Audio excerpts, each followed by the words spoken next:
Were you, or were you not, on a gay cruise?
How much poop can I fit in there?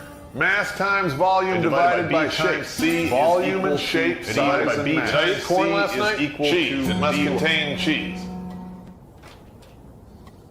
Pringles. Once Pop plops, he just can't stop.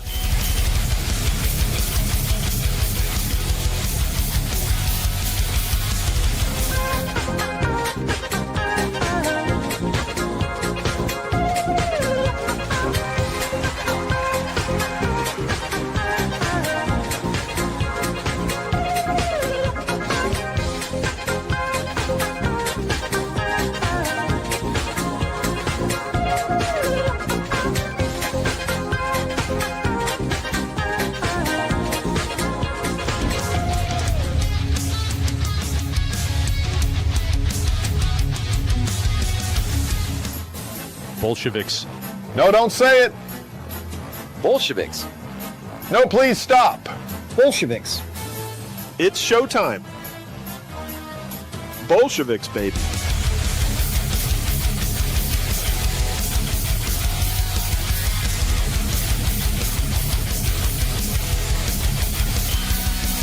Look at me, I wanna be the captain of the sea. About time. The poop deck ain't for me. I'd rather steer us to debauchery. Careful what you ask for, video guy. Careful what you ask for.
Hey, what's going on, you belligerent, bunt-munching Bolsheviks? Everybody drink. Welcome to Grunt Speak. Fuck off! That's life to live! And it's almost Palentine's Day. You see what I did there? You know, I got all these ladies saying, you know, oh, we don't need men. We're going to celebrate Galentine's Day. What? Well, good. Yeah, yeah. So I decided to subvert that a little bit and have some fun. We're going to be talking about movies tonight. Oh, yeah. Well, let's just be honest. The opposite sex are mentally weak easily malleable, and we're going to dissect a lot of the constitution or institution that has cuntified the women out there. I'm just going to be honest. It stands for can't understand normal thinking. It is what it is. Oh, we have plenty of that to talk about, and there's lots of examples. Mm-hmm. It's going to be an interesting stream. This was actually Kampfschwerg's idea. Yeah, Blake and I spent about 35 minutes on the phone about it the other day. I noticed it in a movie, and I'm like, Blake, you're the movie guy. Blake, do that thing. We got to do the thing. Got to do the 18th level movie wizard thing. Right. Yeah, exactly. Yeah, we got a new camera on my side. Oh yeah, I mean we're still figuring it out. It looks a little murky, so we'll have to dial in settings on it. We'll get it all Pop set. hasn't learned not to spank into his sock in front of the camera yet. Damn it! Come on. I've given that up years ago. I mean, he does that, and then he tries to chase squirrels with it. I mean, I've seen it. It's disgusting. Yeah, I mean, we've the sock or the camera? Both. The squirrels. Also, we have another life save. We're gonna read into the record in about 15-20 minutes. Absolutely. That'll be 580. And we are international, as you know, but now we're even more internationaler. Internationalers. Yes, we are now more internationaler. We are getting internationalized. This next guy's from, I believe, Denmark? Denmark, yeah. Oh, wow. Yeah, I don't think it's our first fan from that country, but I do want to say it's our first life saved. But speaking of life saved, or should I say, but speaking of life saved, we may have actually seen a woman get completely deprogrammed from 20 years of feminist propaganda just by holding a baby. Okay. Yeah. This is actually one of the most heartwarming things I've seen in a long time, and it gives you a little bit of hope going into the weekend. That's hard to do since we have cold, black, dead hearts. Yeah. Caption says, first time holding a baby and now she wants 8. The friend who doesn't want kids holds a baby for the first time. Now, if this doesn't awaken a little something in your cold, black, dead heart, you might be somebody who works on this show. Yeah.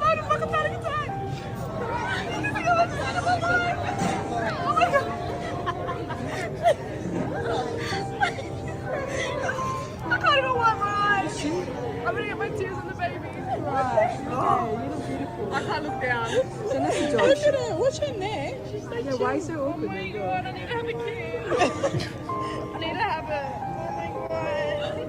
Oh, she's smiling. I want to take my top off and have skin-to-skin contact.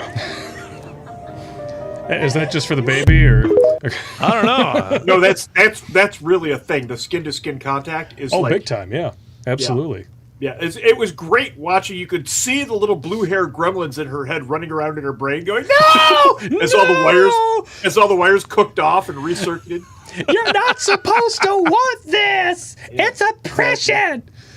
And for those of you who couldn't understand her, she does have a little bit of an accent. She said, I'm having a fucking panic attack. I can't even wipe my eyes. I'm going to get my tears on the baby. Oh my gosh, I need to have a kid. I need to have it. Oh my gosh.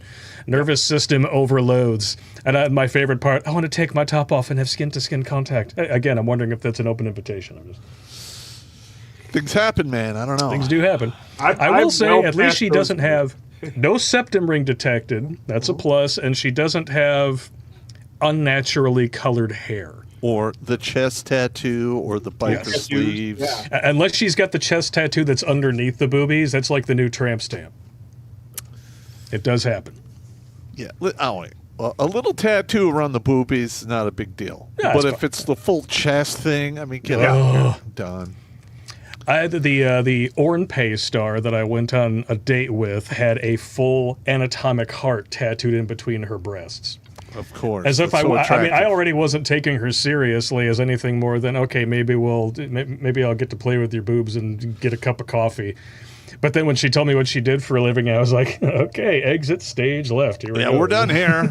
We are done here. We are out. Space Ghost was officially on, and I think it was a lifelong marathon because I did not return to the scene of that particular crime. No.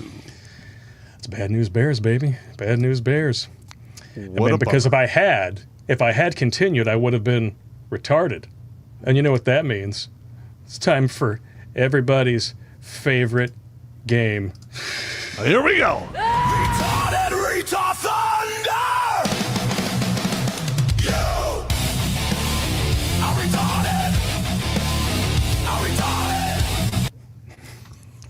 This was a big hit last week, so I thought I would revisit it.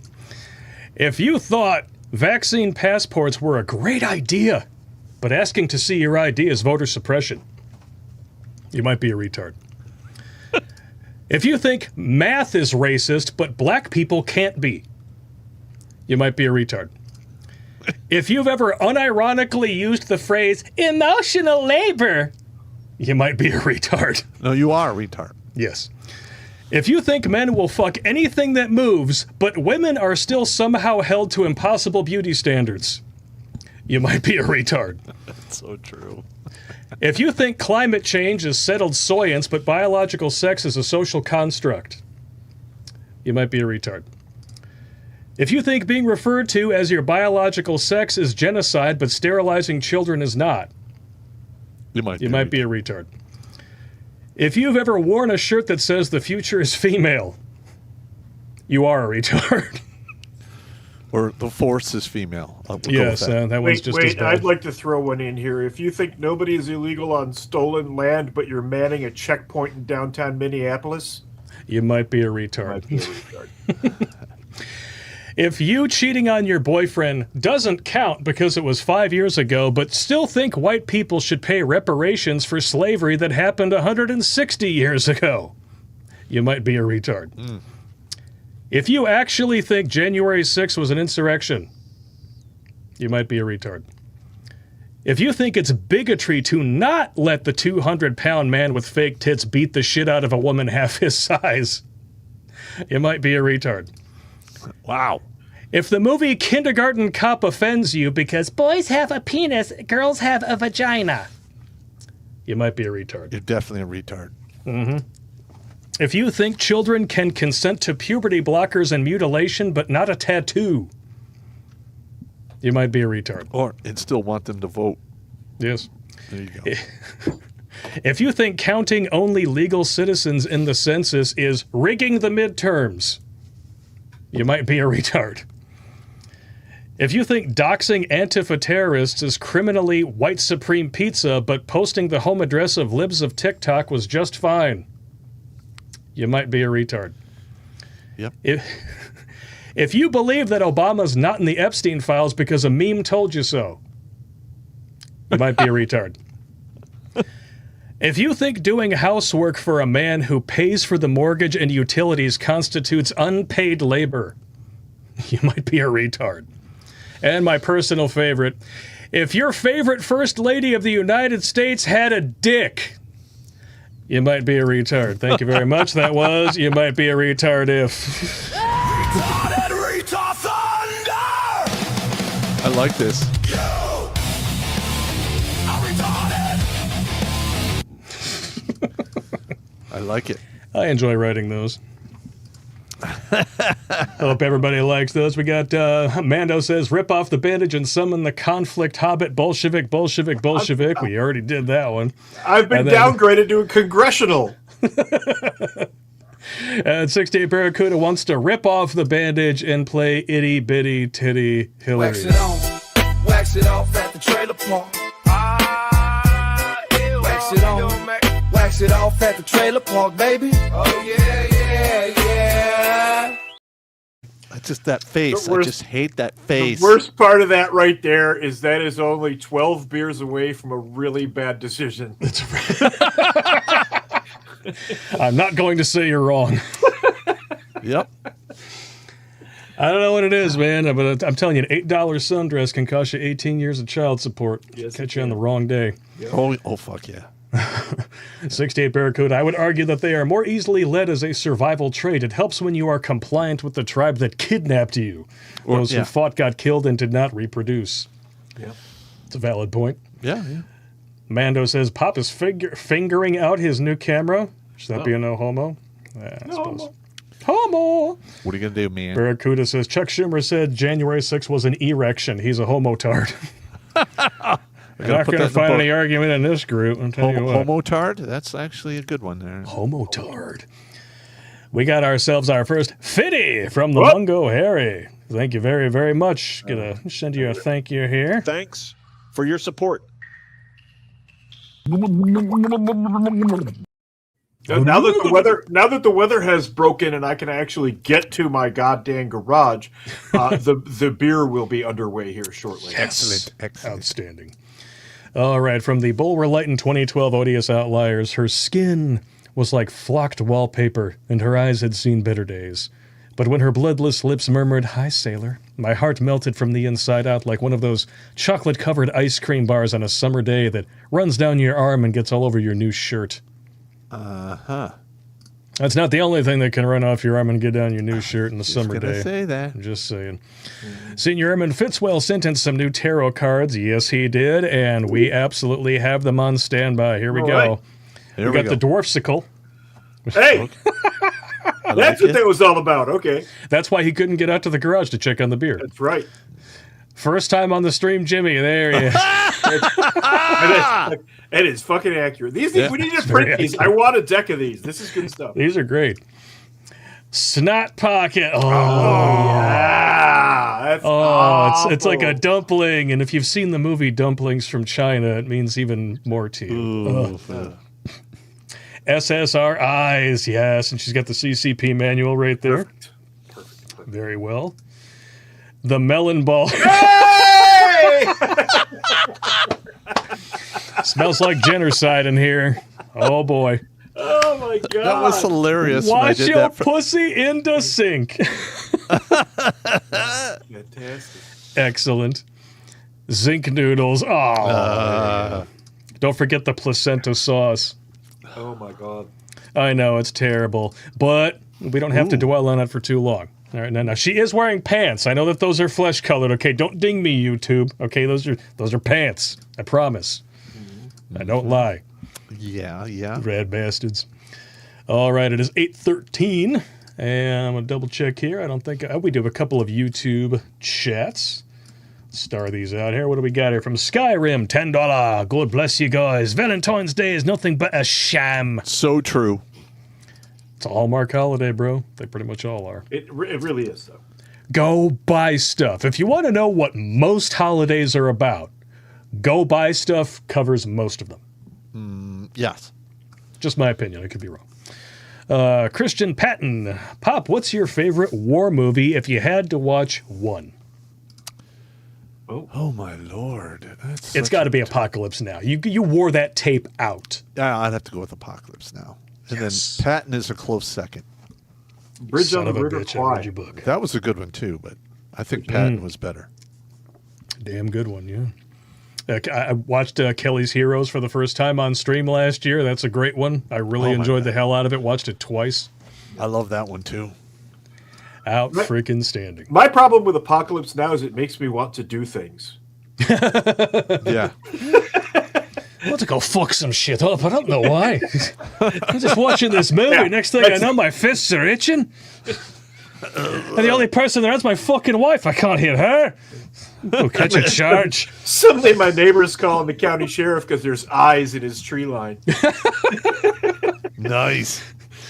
Just hanging out outside his window like a fucking vampire in Salem's Lot. Come out, I got mead. Let me in. Speaking of mead, everybody's going to raise a glass to this. Life save number 580 being admitted into the regiment comes to us from Misha. I'm writing from Denmark. Yes, that Denmark. I thought you were talking about a different Denmark. This is such a good letter. I was married for 8 years and thought things were solid. I struggled professionally for a long time. I retrained, studied, tried to start a company, even built a Bible board game. The European Acts, not the American one. In Denmark, you get support to study, so I used that time to try and rebuild. I could not land stable work. Kept trying. She said, "It was fine." I even asked her directly if she planned to leave. No. Turns out the plan was to get children first and then leave. Oh, God. What I didn't know at the time was that I'm autistic. I found out after the divorce. That explained a lot, especially why the job market has been brutal. The statistics on autistic men and self-deletion are not abstract. I've felt those numbers on very dark days. You have to look into the darkness of the void and smile back into the void. While I was home raising our twins, putting them to bed every single night, she was walking the dog. The poor dog did not get a lot of walking. The cheating hurt, but what really broke me wasn't betrayal. It was how fast everything collapsed. She moved out without the kids. Nearly 2 years later, she got primary custody. Yeah. The system backed her. Even in Denmark. Biology plus state incentives. I have milkies, and thus the children belong to me. The church distanced itself like they're supposed to, right? Find a You see why different people church. become disillusioned with religion. It's not even the religion itself, it's the fucking people in it.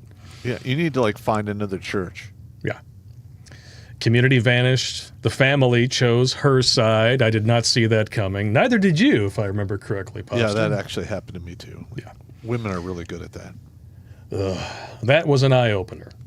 I eventually found a state church clergyman who helped somewhat, but by then I'd already started listening to content like yours. So when it blew up, I wasn't shocked by incentives or female nature. I was shocked by how cleanly a man can be erased once he stops being economically useful, or once he has served his biological purpose. I come from a military family and served briefly myself. Discipline matters to me. Responsibility matters. I tried to ingrain this in my children. Unsure how in reality I'm doing as a father. Sometimes my twins say things like, when our mother abandoned the family. Well, that's, at least they know.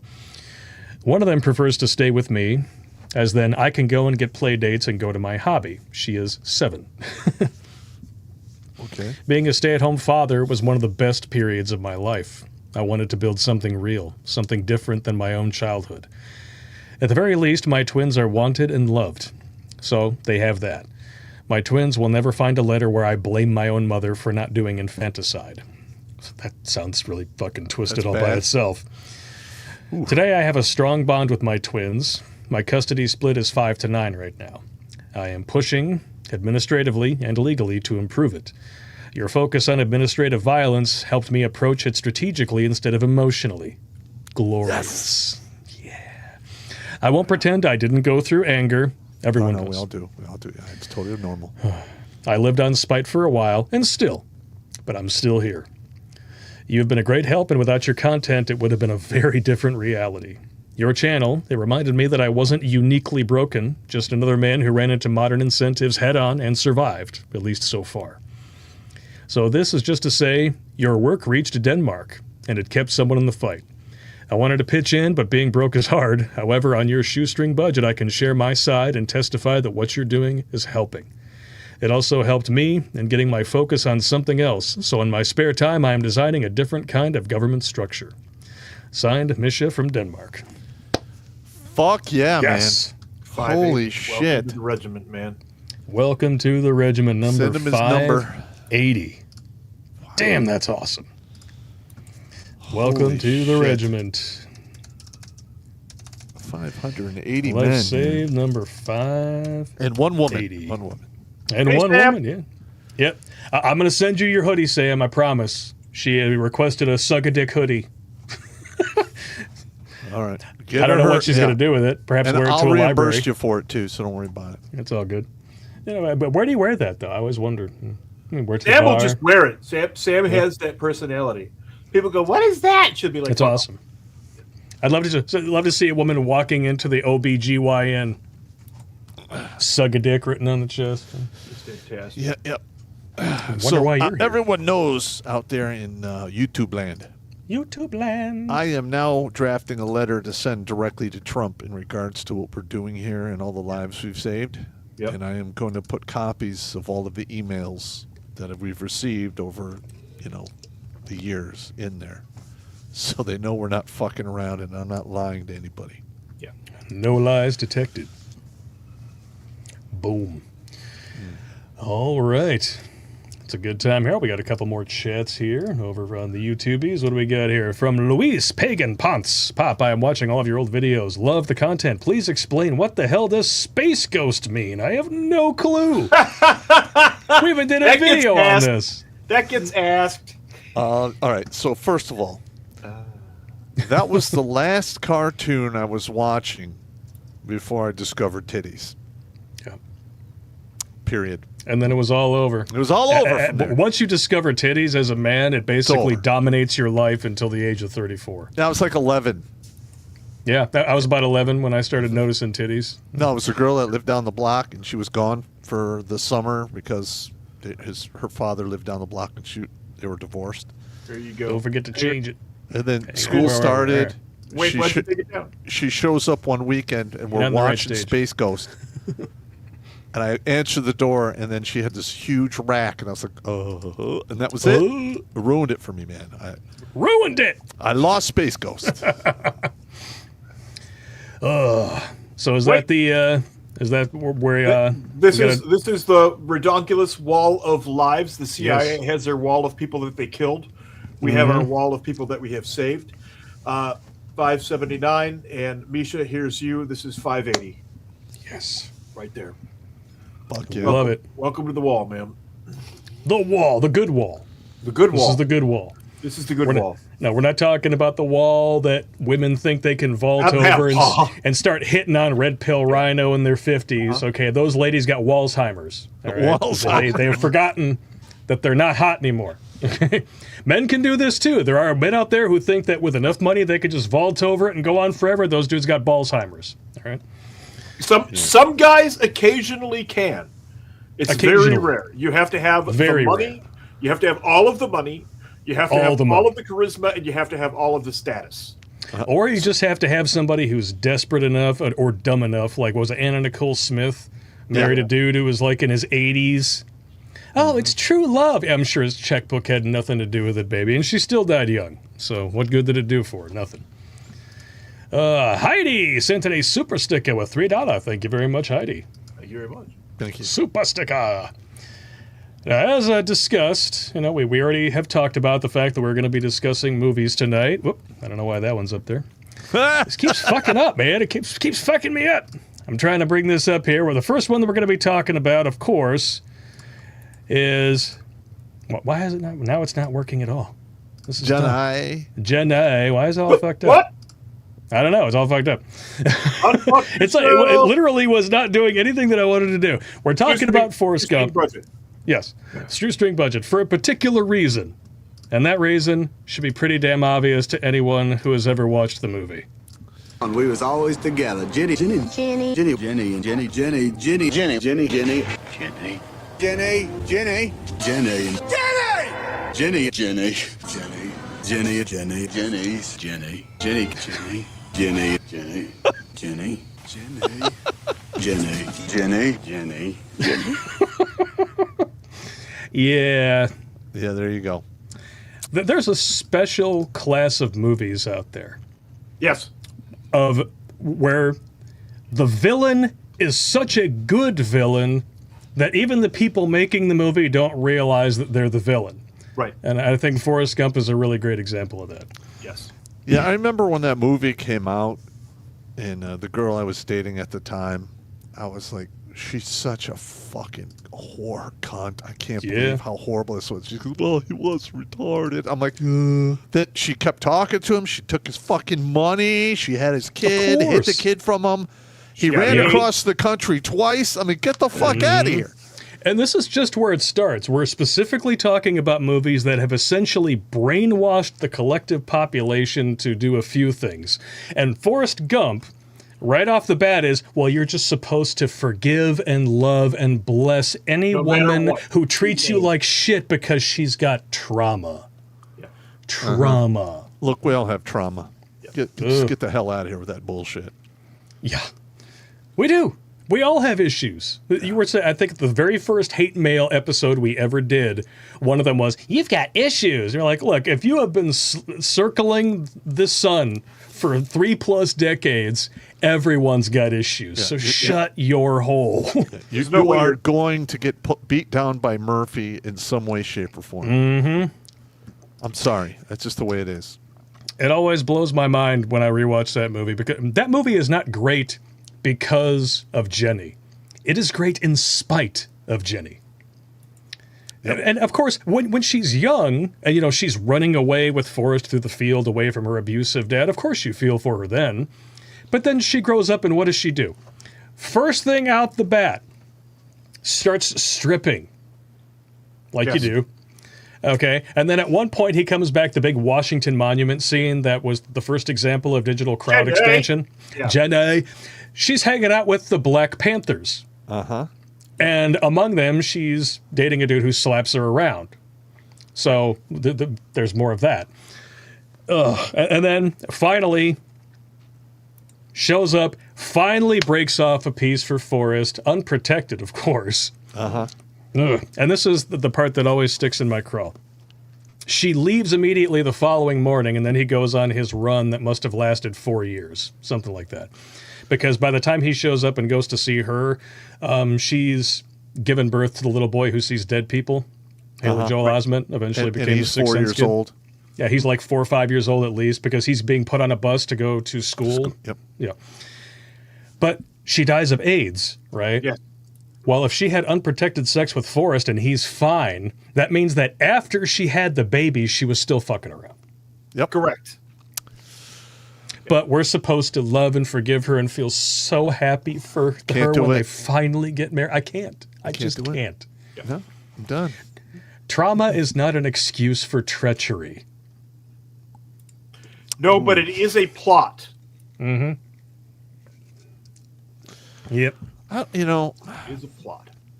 I like the part where the war scene where they get ambushed and oh yeah, it's all great. Dude, that really freaked me out. Well, you're talking about the segment of the movie where Jenny appears the least. Yes. And then you get the two relationships that actually manage to save and propel the movie forward. Forrest and Bubba, of course, because he's the reason that he becomes a shrimp boat captain. But the big one, of course, is Forrest and Lieutenant Dan. Oh, that was awesome. Yeah. That is the relationship that saves the movie. Yes. If it had just been Forrest and Jenny, fuck that movie. Well, I think when they did the edits, they're like, we need to add something else here. I think it was based on a book, so I think all of that was in the book, and they wisely made the decision to include these other relationships, knowing that just Jenny by herself was not going to carry this. Well, that's exactly what I'm saying. We know that Hollywood fucks books up all the time. Well, Hollywood's favorite sport is fucking. I believe in the book she died of hepatitis C, didn't she? Well, she said it was new at the time, and this was the early 80s, so it just makes sense that it was AIDS, or I think what they called it originally was GRIDS, gay-related immunodeficiency syndrome. Cool. That's still actually a more apt name, to be fair, when you're talking about... it should have just been called Fauciosis. Or butt ball... butt ball immune deficiency syndrome. Or if you want to talk about the areas of the world where this is most concentrated, you could call it African immunodeficiency syndrome. Oh, I'm sorry. Was that too harsh? That's where it came from. What's true? Highest rates in the world in Africa. Not even close anywhere else. Dude. Huh? 1 in 4 people in Liberia has AIDS. Yeah. And over half of the people in Somalia are inbred. Well, here's another thing. But we totally were kangs and shit. Well, hang on. If we cut off the anti-AIDS vaccine drugs to the world, Africa would be done. Yeah. Pretty much. Yeah. They're not doing too well as is. Yeah, no, they're not. I love when people who live in this reality, allegedly, try to point to Wakanda as evidence of we was kangs and shit. Wakanda's fictional, bro. It's in a comic book. It doesn't exist. And even they enforce their borders. Yes. Harshly. Yeah, exactly. Literally, it's got an invisible force field around it that you have to know where it is in order to even fly into the fucking place. Yeah, get the hell out of here. All of these people who tell you can't have borders on stolen land, lock their cars at night, lock their houses at night, they put passwords on their fucking phones, they're hypocrites. Yep. All of them. Every single one of them. Just like the people who think that Jenny deserves your sympathy. You know exactly where you can find that, don't you, Pop? In the dictionary between shit and syphilis. Abso-fucking-lutely. Oh, man. So the next one. Oh, good. We got to talk about this one. We need to talk with you. Well, first of all, son, come in. Again. Son, sit down. We need to talk. The girl I was dating absolutely loved this fucking movie. Of course she did. Because most modern women do not mentally grow beyond their teenage years. Yeah, you're right. Well, and not this was a until they're movie fucking 40 made. This movie was tailor-made for teenage girls. Yeah. Because they would be the only ones vapid, insipid, and shallow enough to identify with a villainous sack of shit like Rose DeWitt Bukater in Titanic. Well, hang on. And this was during a time where men volunteered to stay behind and die. Yes. Which does happen in the movie. Yeah. And people played their instruments until they died. Yes. Yes, absolutely. Wow. That's hardcore, bro. It really is. And people forget, like they demonize the Billy Zane character, right? Cal, I think was his name. Yeah. You know, the one who gives her the $250 million blue diamond necklace. Well, that would be like today's money, but at the time, I mean, you could still. And that's another thing that never understood. She manages to escape the Titanic with that fucking necklace, right? And she just keeps it a secret for 84 years. She hung on to the loot, but let the guy she loved go down in the drink. She doesn't transition that into generational wealth for her family, put her kids through college. Of course not. It just sits there. Of course not. Yeah, why not? Why would she? And of course, when she dies and goes to heaven at the end, she sees her one-night fuck buddy, you know, that she had in the back of the jalopy on board the Titanic, not her husband who gave her children, gave her his life, worked himself to the fucking bone for her, and then died before her. No, fuck that guy. Yeah. Fuck wow. And like I said, we were saying, going back to Billy Zane, they demonize the shit out of him. Yes. But up until he knows that she's messing around below decks with other men, he's perfectly fine to her. Yep. And it's not until he knows that she has been getting plowed in the back of a Studebaker does he just haul off and smack her in the face and call her a slut. And I'm sorry, if you are engaged to a woman and you find out that she just went and banged a dude that she's known for a grand total of 36 hours behind your back, what would you do? Yeah. Well, listen, there's no reason to hit a woman, but sometimes that was a different time. It's just a different time. I'm just saying. Well, like Bill Burr used to say before he lost his fucking mind, there's always a reason. That's right. Ass whoopings don't just fall from the sky. Yeah, he's right. But of course, we're supposed to sympathize with her. We're supposed to understand. Wait, we're supposed to cheer for their love. Wait. That word just rang differently with me all of a sudden. Which one? We're supposed to sympathize? Sympathize. Yeah. With her, yes. Because she's a redhead with nice knockers, and she was kind enough to show them to us in a PG-13 movie. Well, you know who else did that in a PG-13 movie that was much better? Mila Jovovich in The Fifth Element, so suck it. Okay? If I want PG-13 titties, I'll watch The Fifth Element instead of Titanic any day. I'll take it further back. The original Romeo and Juliet. I can't remember who it was. Olivia Hussey. Oh, Olivia dear Hussey. God, Olivia Hussey was gorgeous. Oh, my God. Holy smoking Joe Frazier, yeah. Yes, Juliet. Yep. And I didn't know. I forgot that it was even her. I remember. Did you guys watch the Psycho series, the one that was made for Showtime in the early '90s with Anthony Perkins? What's called Psycho: The Beginning, and Olivia Hussey plays Mrs. Bates. Oh yeah, yeah. So yeah, Juliet plays Mrs. Bates, and she's very effective and creepy in the part. But yeah, Olivia Hussey and Romeo and Juliet. Oh my God, yes. And she's actually in my favorite Christmas horror movie of all time, Black Christmas. She was 21 years old and had just recently become a mom. Wow. Before shooting that movie. Wow. And she still looks just as good as she did in Romeo and Juliet. You see, back when, at 21, you bounce back. At 41, you don't. Yeah, back when women understood biology and that, over time, skin loses its elasticity. I'm going to have my first at 39. It'll be fun. That's how you get tiger stripes and bear attack wounds on your belly. And genetics can mess that up for anybody across the board. Yeah.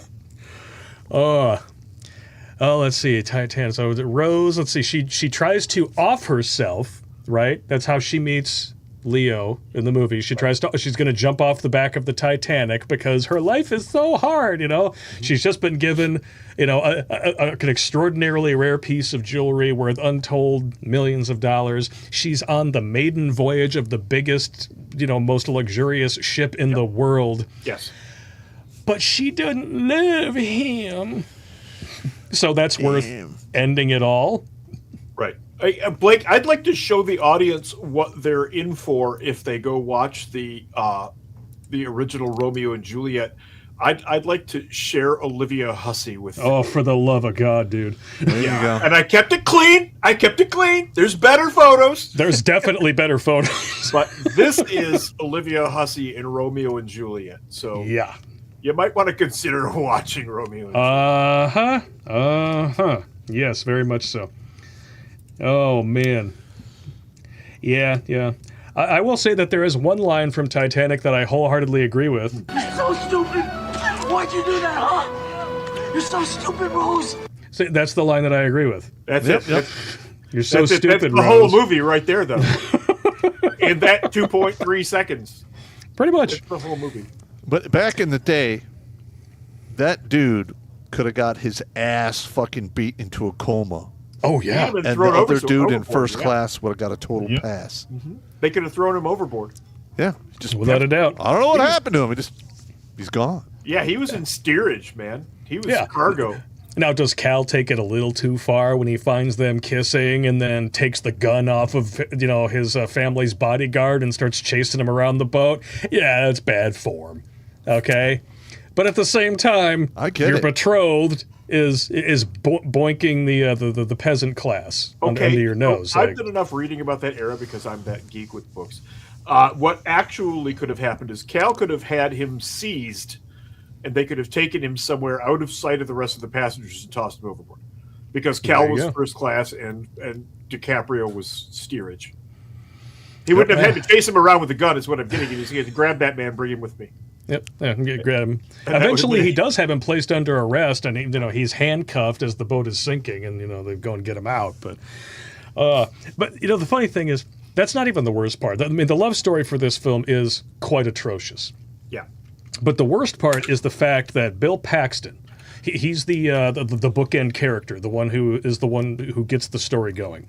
He has been searching for that particular necklace, the Heart of the Ocean, for his entire life. And he is in the process of carrying out, an expedition down to the Titanic to try to find this thing that is costing untold millions of dollars in grant money, I'm sure. Mm-hmm. And he finds out that she's alive, has her flown out. She brings the necklace with her, knowing full well what he is looking for. Mm-hmm. And what does she do? Drops it off the back of the fucking boat before she dies. You want to talk about the completion of a narcissistic, self-absorbed, can't understand normal thinker. Wow. That's it right there. Now, I can write a better ending to the movie right now, because there's a scene toward the end where Bill Paxton is talking to the woman that James Cameron was banging behind Linda Hamilton's back and eventually married, who's playing Rose's granddaughter. Mm. And he says, all these years I've been searching and hunting and studying Titanic, but I never understood it. I never let the story in. Okay, so during that moment, Rose should walk up and hand him the fucking necklace. Yep. And then because he has let the story into his heart, he drops it over the back. Really? That's a much better movie. Now it would still be stupid, but it would be a character arc for somebody who literally doesn't have anything else to do in the movie. Yep. It's just my opinion. But again, this is more of this emotional dribble that Yeah. This is a plot that only works for a teenage girl. Yes. Pure and simple. Correct. Oh man. I don't know about what? I don't know. I'm just shocked at all of the bullshit we're pushing out on the youth out there. Oh yeah. There's no deliberate. It's deliberate. Yeah, it's absolutely there's deliberate. no loyalty. Mm-mm. It's all betrayal that gets rewarded. Yeah. Or cheered on. Mm-hmm. Yeah. And no matter what these women do, they're always the anything hero. self-serving. Yes. And the dude who's, as far as we know, it was good to her. He was rich. He had all of the sixes. Somehow he's the villain. Yeah. I mean, when you look makes sense to me. Yeah. When you look at just these two, these two movies that virtually everyone, at least from the millennial generation and prior, has seen. Okay. You are presented with a character who is a complete narcissist. Yes. Okay, I'm talking about Rose DeWitt Bukater. She is an absolute narcissist. But because she's in love, she should be allowed to do whatever the hell she wants. And then when you compound that with Jenny, not only should she be allowed to do whatever she wants, but if she has trauma, you're not even permitted to question it. No, not only are you not permitted to question it, but you must also experience her suffering with her. And you must forgive accept it. Yeah, and you're supposed to accept it and forgive everything that she does to you because she's had trauma. No, it's reasons in vagina. Yeah. If that. And now, as time goes on, things actually, if you can believe it, get a lot worse. Yeah.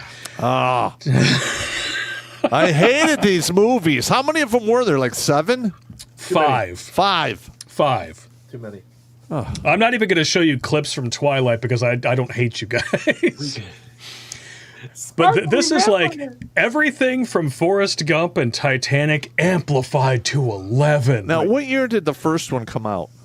The first Twilight, I think it came out while I was still working at Blockbuster, so we're talking early 2000s. Woo! Okay. Yeah, I'm dating myself. I was working at Blockbuster Video back in the day. Because my daughters would like binge watch Twilight, and I absolutely hated those movies. Yeah. Hated. And this is kind of the beginning of the new female gooners. That you see, the ones who write books about jacking off the Minotaur. Do you remember the 40-year-old women fighting over which 18-year-old boy was hotter? Yes. Oh God. Yeah. The Edward and Team Edward, Team Jacob, the Twilight moms. Mm-hmm. Oh, and then all these same women who insist that men don't do their share of the emotional labor also went out to buy 50 Shades of Grey, which was originally written as Twilight fan fiction. If you did not know that. Yep. Really? Yes. Yeah, we figured that out when we did our Christmas special where I read the 50 Shades of Grey in the bathtub. Awful. I don't ever want to think about that ever again. I got a copy of it right there on the bookshelf. I don't want to ever think about you reading 50 Shades of Grey in the bathtub is just a fucking nightmare. With candles and everything. I mean, I didn't make him get undressed, thank God. I was like, here, no, there'll be none of that. Sit in the tub in your clothes, like That's Ryan Gosling's first scene in The Nice Guys. That's a great fucking movie. I'm already at nightmare fuel here, okay? That's where I came up with 4, 5, 6, 7, and 8 play.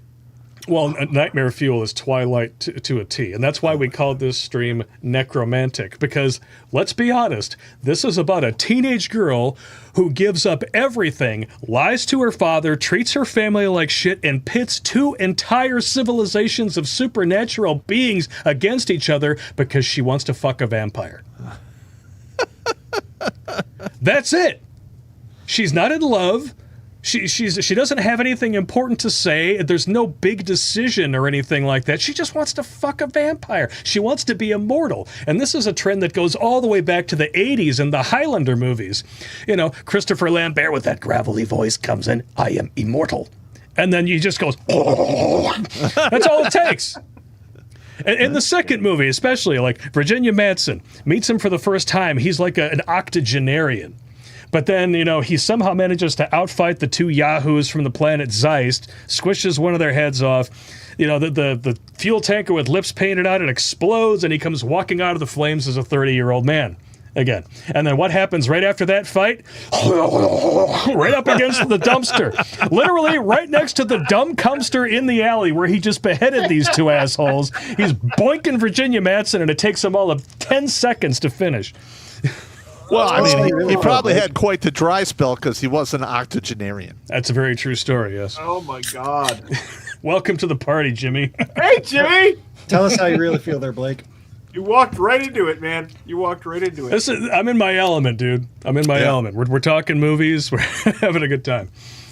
But it literally is. Twilight is a freaking teenage girl pits two supernatural powers against each other to see who gets to break off a piece in her. That's basically it, yeah. Because the first movie is mostly just about her and Edward.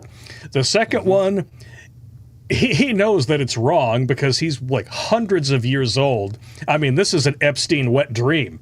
Like, he's hundreds of years old and he's got this 17-year-old piece of ass, chasing after him. He's like, what was the other one? The other vampire movie that was had the woman vampire, and then there's the werewolves, and she winds up shagging one of these guys who's becomes a werewolf. Underworld. And then the guy who loves her and everything, she cut him in half over a piece of dick. I mean, come on, man. Those were just okay. Oh man! And then so after the second movie is the emo movie where she literally just yearns for him for 2 fucking hours. It's like you would rather watch paint dry as a constipated sloth takes a shit. Like you would rather do anything else. The only redeeming feature was the painted on latex suit, but even that got tired after a while. And then let's see, by Eclipse was when she was embracing full-on villain mode, where she's just weaponizing Jacob and Edward against each other and getting them to like go head to head and getting ready to fight and all that shit. Well, she's got to pick the winner. It is extremely calculated. Everything. She is a sick, twisted, megalomaniacal sociopath. But how many times? Hang on. How many times through history has the woman pitted two men against each other to see who the bigger one is, and then she takes the winner? Dude, Helen of Troy. Yeah. Speaking of which, the new Odyssey movie, the first Christopher Nolan movie, I'm probably going to avoid because he decided to basically cast the beauty queen of Somalia as Helen of Troy, Lupita Nyong'o, from 12 Years a Slave. I was like, okay, Sydney Sweeney is right down the road. Yep. You can have her play Helen of Troy, but you have her instead. The vice president of the Quality Leering Center is going to be Helen of Troy.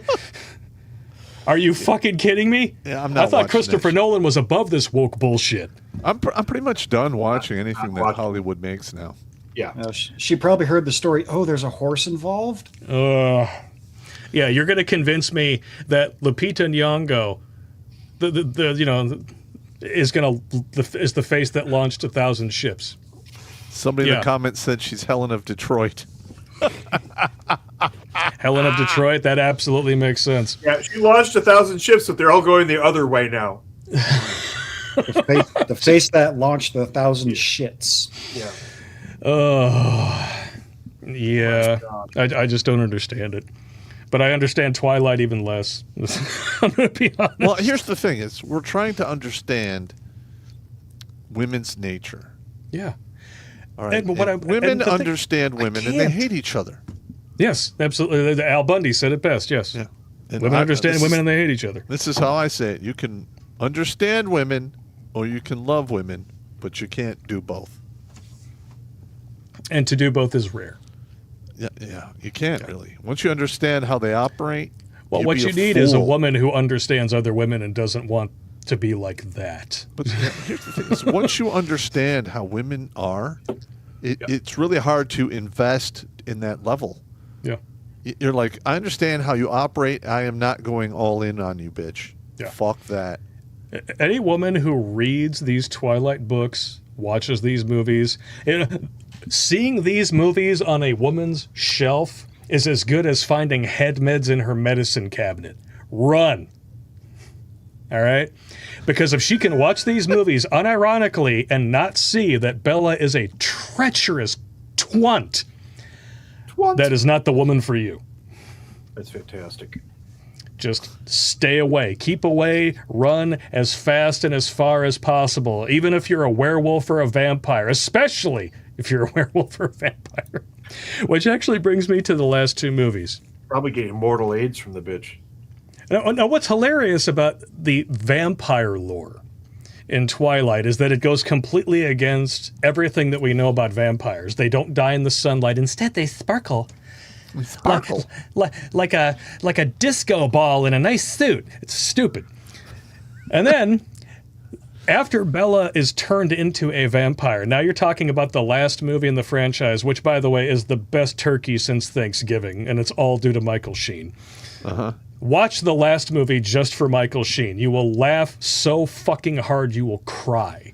Oh, Bella, Bella. Yes, Volturi. Yes, I've been around 300 years. Haven't had a boring day in every... What just happened? He is the only reason to watch that series because I think he's the only one who understands what he is in. And I can guarantee you he would have been backstage, like, getting his makeup done, and he's looking at the other actors. Guys, I'm going to go out there, and I'm not going to give a fuck. Yeah, listen, and I guarantee you, I will bet you any amount of money, I'll bet you my whole salary, no one will stop me. Yeah, I guarantee you that's how it went down. Listen to me, you little cunts. I'm here for a paycheck. I'm going to do what I want. I'm going to You're make damn you all right. look like, And make he you all does. look ridiculous. Yeah. He is the only reason that those movies have any entertainment value. My favorite part, she turns into a vampire, and when she's going around normal humans, they have to remind her to breathe, because vampires don't have to breathe. Now, it stands to reason scientifically that if you don't need to breathe, it's because you don't need to oxygenate your blood because your heart is no longer pumping. If that is the case, if you do not, if you have a defunct cardiovascular system, you can't fuck. I mean, yeah. So them consummating the marriage and literally destroying the bed in the last movie doesn't make any fucking sense. No, that's fair. Well, I mean, if you have read anything about the vampire lore, they do the sex act as a lure to feed. Yeah. So. But it's more about the hypnotic, sensual nature of being a vampire rather than... Yeah. But like, because when you write that into lore that vampires don't breathe, well, then... all right. You can't do the rest. Yeah.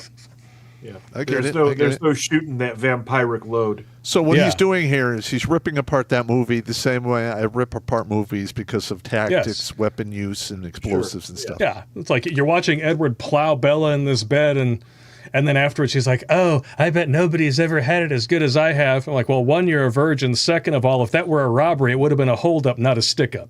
So I don't know what the fuck you're talking about, you stupid bitch. A holdup, not a stick-up. Damn, he's in his element, man. You are in your element. These movies are terrible. What do you want from me? They're terrible, man. They're terrible. They suck. Oh, my God. But the thing is the women flocked to the theaters to see that. That's the point that we're making. And Hollywood tonight. was more than willing to serve up that dumb shit to them so they can get paid. This was a multi-billion-dollar franchise between the books and the movies. Wow. And anybody who watches them knows objectively that they're trash. But these women will defend them to the grave. He was one of the most cleverly hid main villain characters in quite a while. I would give them credit for that. Yep. I think Jenny is still just a little bit more nefarious because there's such a real world presence to that. Yeah. But do not discount Bella. She's pretty awful. How hard could it be to write like a vampire semi-porno kind of shit? I mean, it doesn't seem that difficult. How hard can it be? It couldn't be that hard. Hey, I'm just saying. You just need like 48 different euphemisms for male genitalia, and you're golden. I think Sheridan Le Fanu, who wrote Carmilla before Dracula was ever written by Bram Stoker, may have done it first. Yeah. Look up the book Carmilla. Dude, have you seen Steven Seagal lately? No. He looks like the fat version of Dracula from the Bram Stoker's Dracula movie. He looks like Bram Stoker's Dracula. Yeah, he's a fat bastard. He looks like Wilfred Brimley cosplaying as Dracula. So he's Bram Stoker. He's Bram Stoker's Dracula. He's got the beatus. He's got the beatus. Diabetes. Oh, we got some more chats over on YouTube here. Uber driver of the apocalypse 3848 celebrating 1 year since my heart attack. Go me. All right. Sweet. All right, baby. That's awesome. Glad to know you're still in the game. Oh, we got David Hogg from Australia. He's a dumbass here. What's the difference between a regiment and a legion? Well, a regiment is a minimum of 3 battalions. That would have been, I believe the Roman equivalent would have been a cohort. Mm-hmm. I thought a Legion was a unit it's standalone. Yeah, it's closer to our core. A Legion is closer to our core. Yeah, I just thought it was demons. Yeah. Legion for we are many. A Roman Legion had 5,000 to 8,000 centurions. That's with a capital L, Blake. Yeah. Yeah. We got James Sullivan sent in $5. Speaking of movies, how about their psychotic obsession with The Notebook? Oh my God! That's another movie where she's got a perfectly nice guy and just can't let go of the former Musketeer. Well, I mean, he does ask her multiple times, "What do you want?" and she can't fucking answer it. Yep. That's when do you get to the other three movies? You can ask a woman what they want; they never tell you the truth. We got 3 more movies to discuss. We're gonna get to that. Holy shit! It gets hairy, Jimmy. It gets hairy. Yeah. Sharpshooter James, pop off, Blake. This is hilarious. I'm glad you're enjoying yourself. And Louise Pagan Ponce, Hugh Hefner was the GOAT. He both understood and loved women. He made them live and compete with each other for his attention in his mansion. Epic. Until he decided to become, antisocial and died of starvation while pissing in bottles in a hotel room. Oh, that's Howard Hughes, bro. Not Hugh Hefner. Hugh Hefner was the one who's... You're way off in the weeds. I'm way up there. Yeah, Howard Hughes died of himself. Well, hang on. Howard Hughes was the guy from Playboy, right? No, Hugh Hefner is the guy from Playboy. Howard Hughes was the aviator who, became reclusive and pissed in bottles. Now everyone knows why I give everyone a nickname, because I'm terrible with names. Sorry. It's a brain damage thing. Howard Hugh Hefner. That's a good puzzle on Wheel of Fortune. Yeah. That's going to be listen, it is what it is, man. It's how I roll. It's probably one of the reasons why I tend to be hilarious. Because sometimes you just don't know what's going on. I do know what's going on. I just fuck up the names. We're going to have a new game on the show shortly where we are going to play live action audience participation trivia night based on Redonkulas episodes. So we're going to see if we can get that one into the book there. Pop's ability to remember names. Oh, no. I don't even know if that's... I'm terrible. It took me, 3 years until I remembered Blake's name. Video dude. I remember that. Video dude.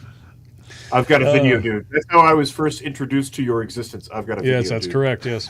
Video dude. It would have been even funnier if he talked like Bill and Ted. Video dude. Kaje Mushinjiro. Thomas Massey is an authentic American hero. He seems to be one of the only people up on the hill who actually has guts. No, read Don Quixote. No. Tom, you've got Massey confused, man. The guy's just Don Quixote. Sorry. Don Quixote. He's going after windmills, man. He follows it up with, I saw Apocalypse Now for the first time on 4th of July, 2024. Well, welcome to the club. It's a damn nice club to be in. Go that long. Yeah, I've watched it several thousand times. Yeah. She said. It's a great movie. Mighty Mouse Malibu, Where Eagles Dare. I don't know. It's a movie. Oh, okay. I haven't seen that one. 68 Barracuda says, today at work I had to chase off a homeless woman with a meth and dicks and life of bad decisions brain.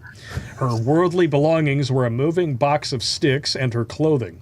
New scum homeless scam. As I was interacting with her, all I could see was my mom, who has severe dementia. I told her to go to the police station and get help from social services. She was still lurking at quitting time. Good times. What are you going to do, man? Not much you can do. Raging Sailor, screw Valentine's Day. February 14th is Happy Birthday Battleship Bismarck. Actually, I used to run a anti-Valentine's Day party on Valentine's Day.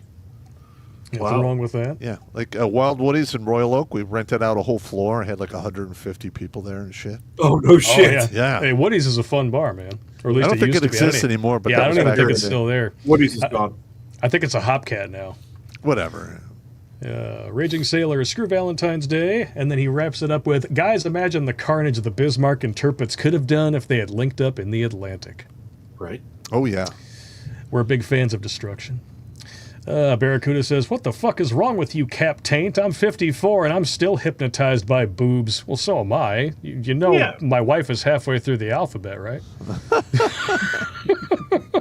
I got congratulation messages on Gilded over that shit. Well, Dudes are like, yeah, high five, bro. Yeah, I'm a fan of tits. I just understand I can't afford the deductible anymore. So. Yeah.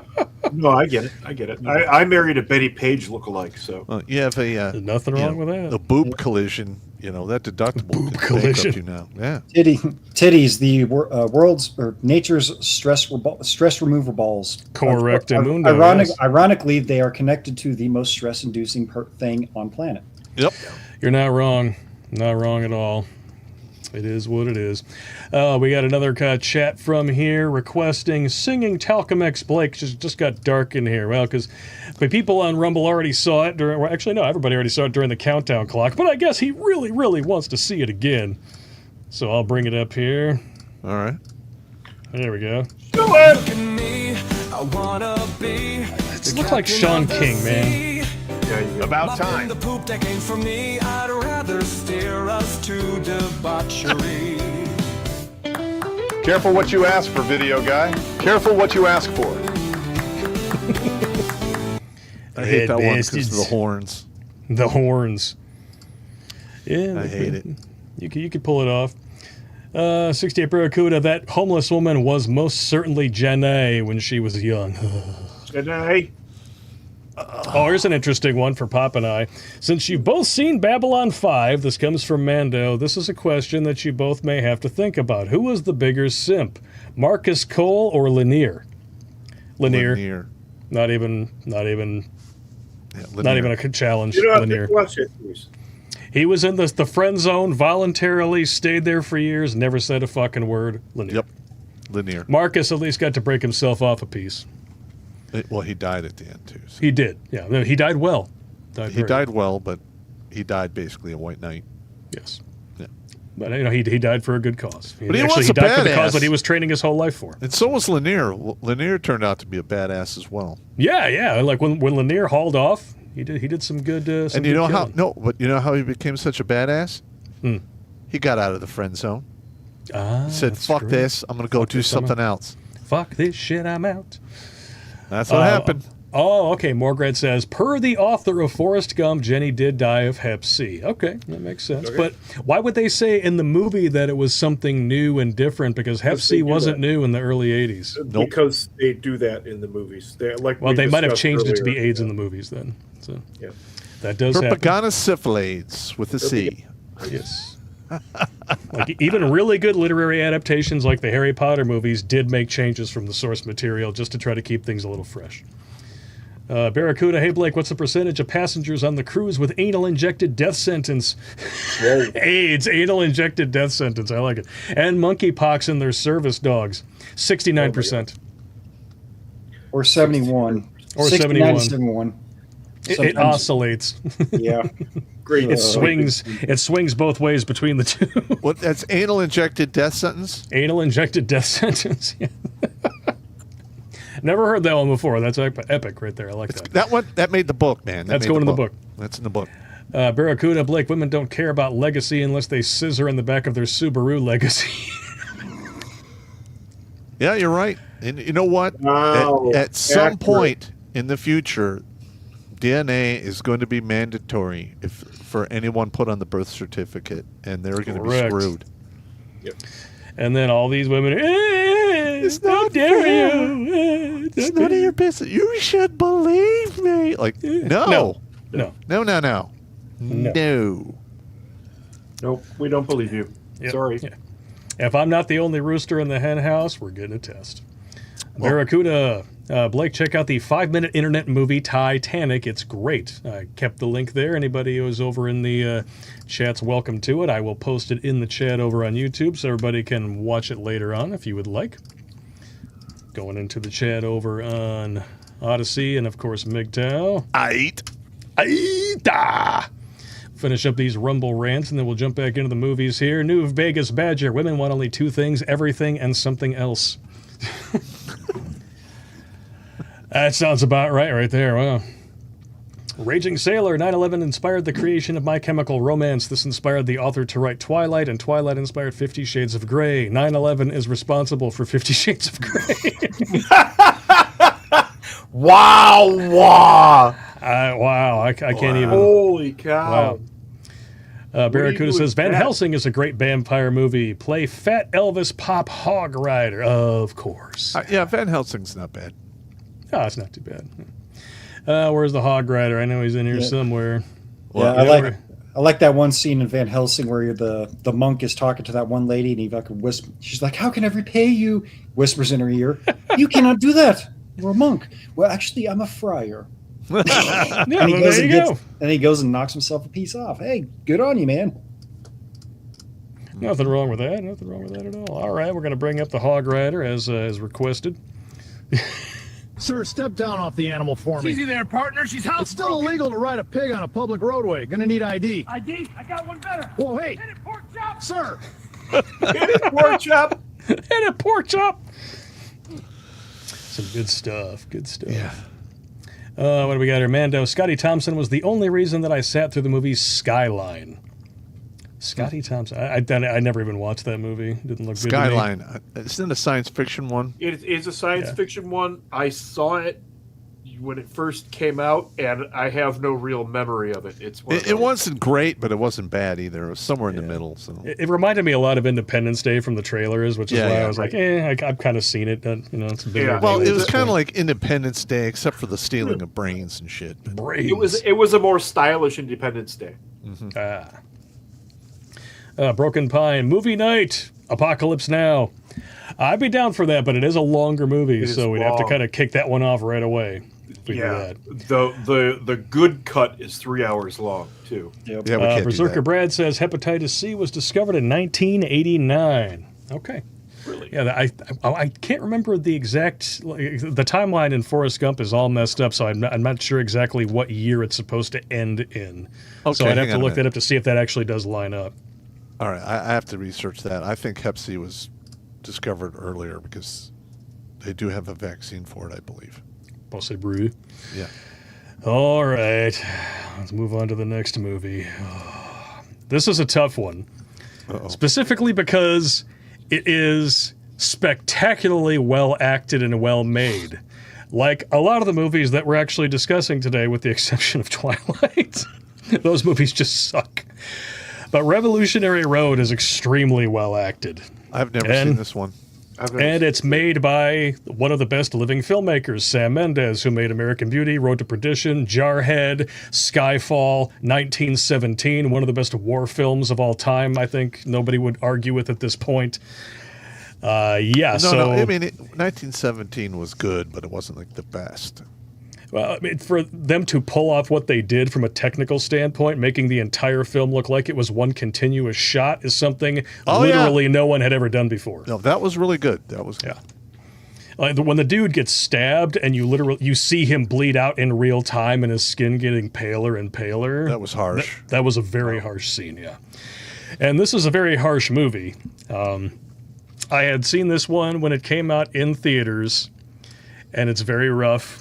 And I'm just going to let you know right off the bat, the main problem that these two have, her character is an aspiring actress. Well, which is like tying one on with a nurse or a stripper. The main problem is they probably had some type of unsavory penis-vagina collision. Well, and he couldn't pay the deductible, and then somebody got fucked over. Well, there actually is a scene that comes along later in the movie when they're arguing, and she says flat out, "We moved here because we got pregnant with our first child, and we had the second one to prove that the first one wasn't a mistake." All right. That's That's not a some good twisted shit right there. That's really twisted. If you freaking do the math on that, that's a really twisted statement. Actually, that's basically the woman telling the man that I only married you because I want you to breed me for 3 children, and then I'm going to ass rape you for everything you have. Yeah. That's not what happens. What happens is arguably worse. But this whole movie is an attempt to demonize what used to be held up as the idyllic Americana dream, which is the house in the suburbs, 2 kids, boy and a girl, nice house, well-paying job. Wife gets to stay at home working on the house. She gets to have social calls during the day.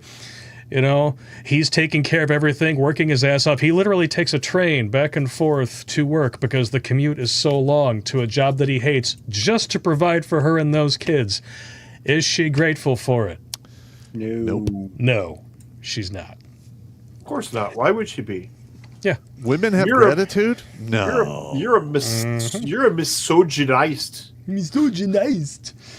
You misogyny. You're a message on ice.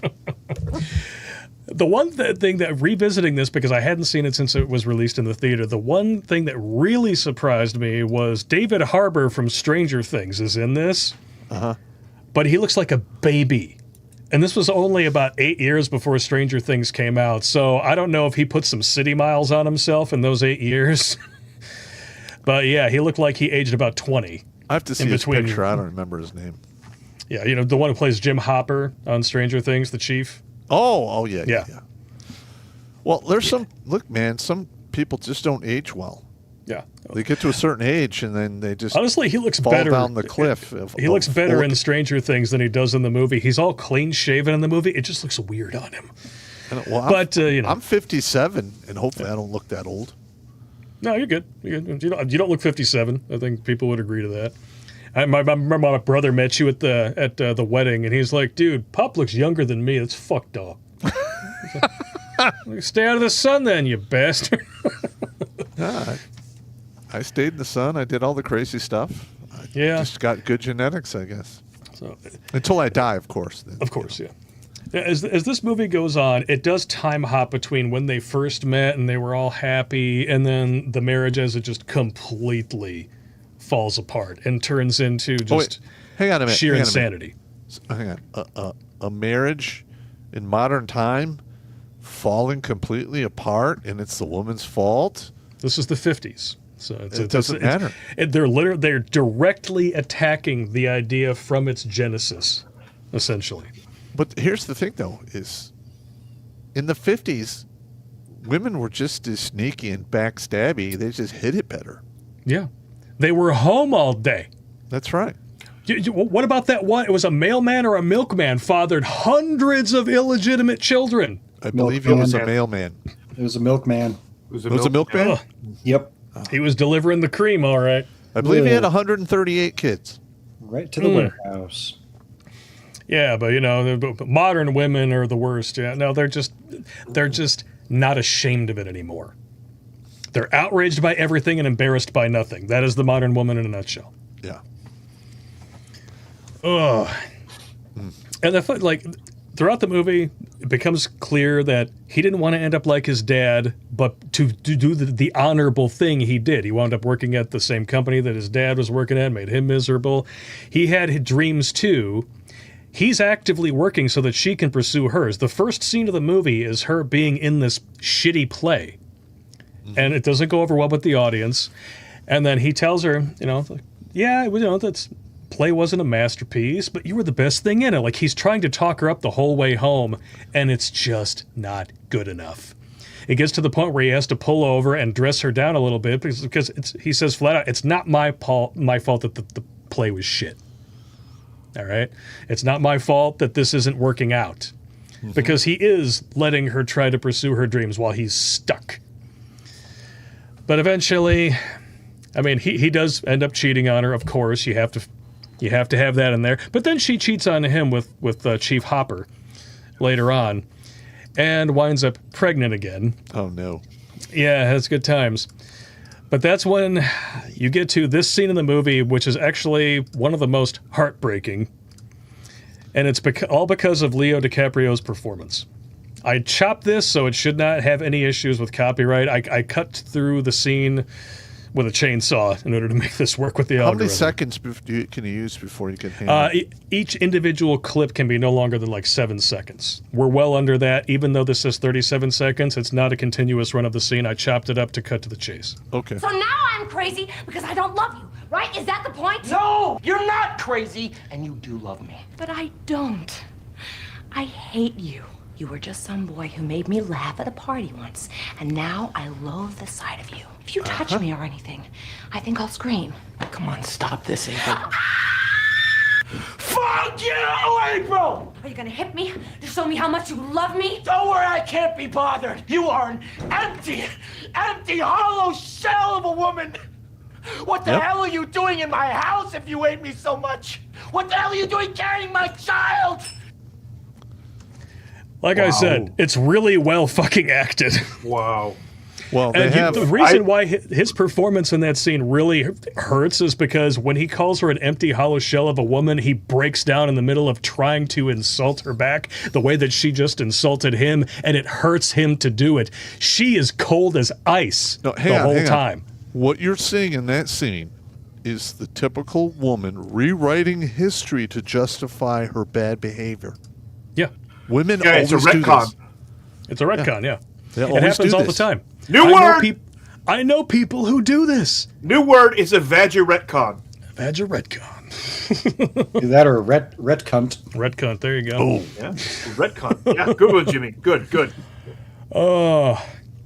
He even, after she gets pregnant again, she says flat out that she wants to get rid of it. Ooh. And there's a line in here that I literally wrote it down because I thought it was so perfect. A normal woman doesn't have an abortion to live out a fantasy. Yeah. Or what a modern woman calls a Wednesday afternoon at the clinic. Ugh. Well, no, they call it a right and a privilege to be able to murder it's another human healthcare. being because they're Healthcare. inconvenienced. Yeah. And then, how does the movie end? This is the real kick in the teeth. They have that gigantic fight, the one that we just witnessed. And then randomly the following morning, she's back to being Susie Homemaker again. She makes him a wonderful breakfast. They talk at the kitchen table, and he's like holding back tears because he's actually thankful. And he thanks her profusely, and he says, "This is a great breakfast. It's a very swell breakfast. I can't remember the last time I had a breakfast this nice." She poisoned And he him. thanks her. He leaves and goes to work. Then she's crying at the sink. She goes upstairs and she uses the little squeezy thing that looks like a human heart with 2 tubes to give herself the abortion past when the doctor told her it was a good idea to use it and it would be safe. She bleeds out and dies. That's tragic. Well, Yes. what a bummer. But it's tragic because I feel sorry for him. Yeah. I don't feel sorry for her at all. Yeah. But who am I meant to feel sorry for? But again, women, they'll destroy their family for their happiness and expect at the same time a man to forego his happiness for the family.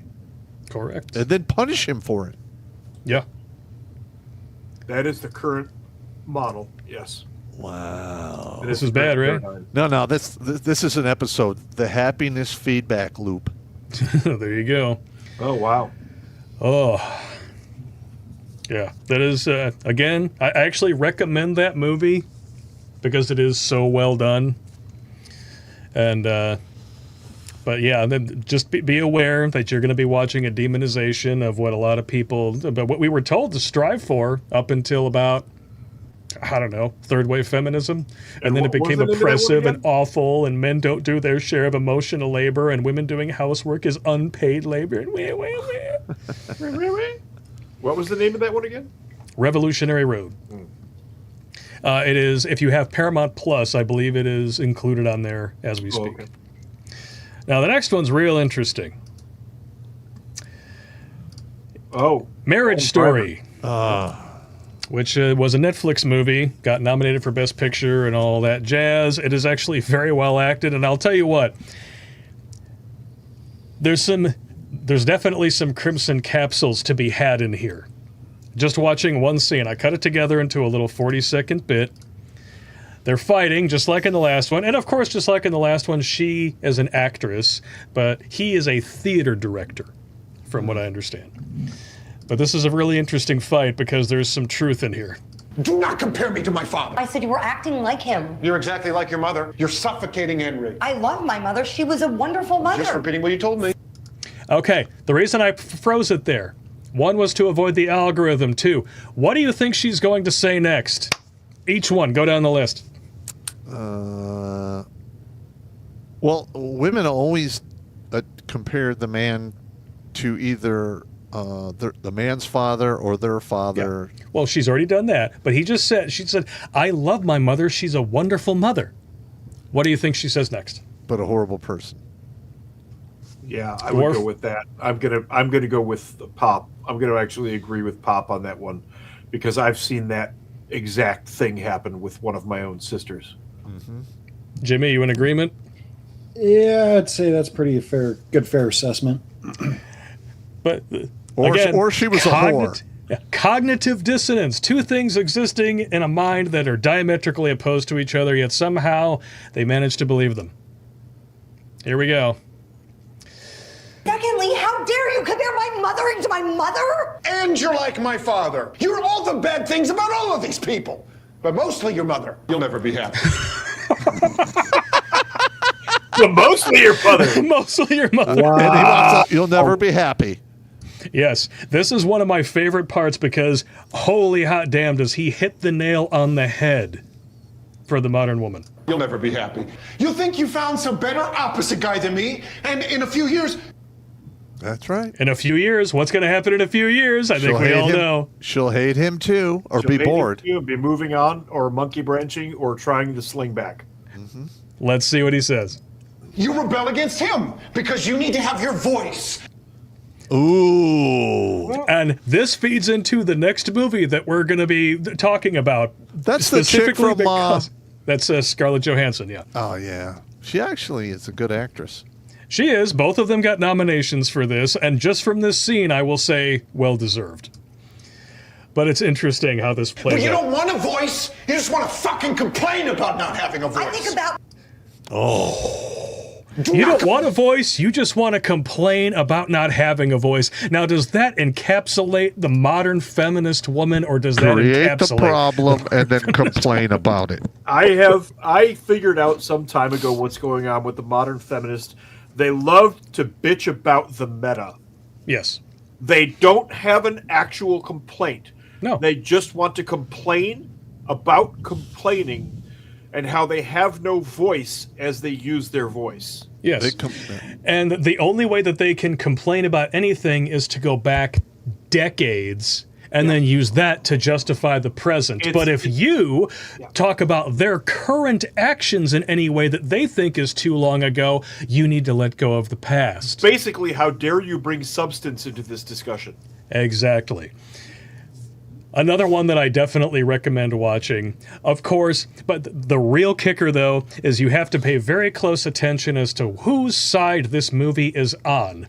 And when Laura Dern appears as Scarlett Johansson's divorce attorney, it becomes pretty fucking obvious whose side this movie is on. Mm-hmm. Because she does the whole women don't have a voice bullshit. Oh, God. There you go. There's the meta. There's the meta. There's the meta, exactly. It's good times. Now the next one. The next one's real interesting. It's the final one on the list. It's called The Hope Gap. Oh, this is the one that you recommended. Yeah, Bill Nighy. The one that I recommended, yep. Great actor. Annette Bening, again, great actor.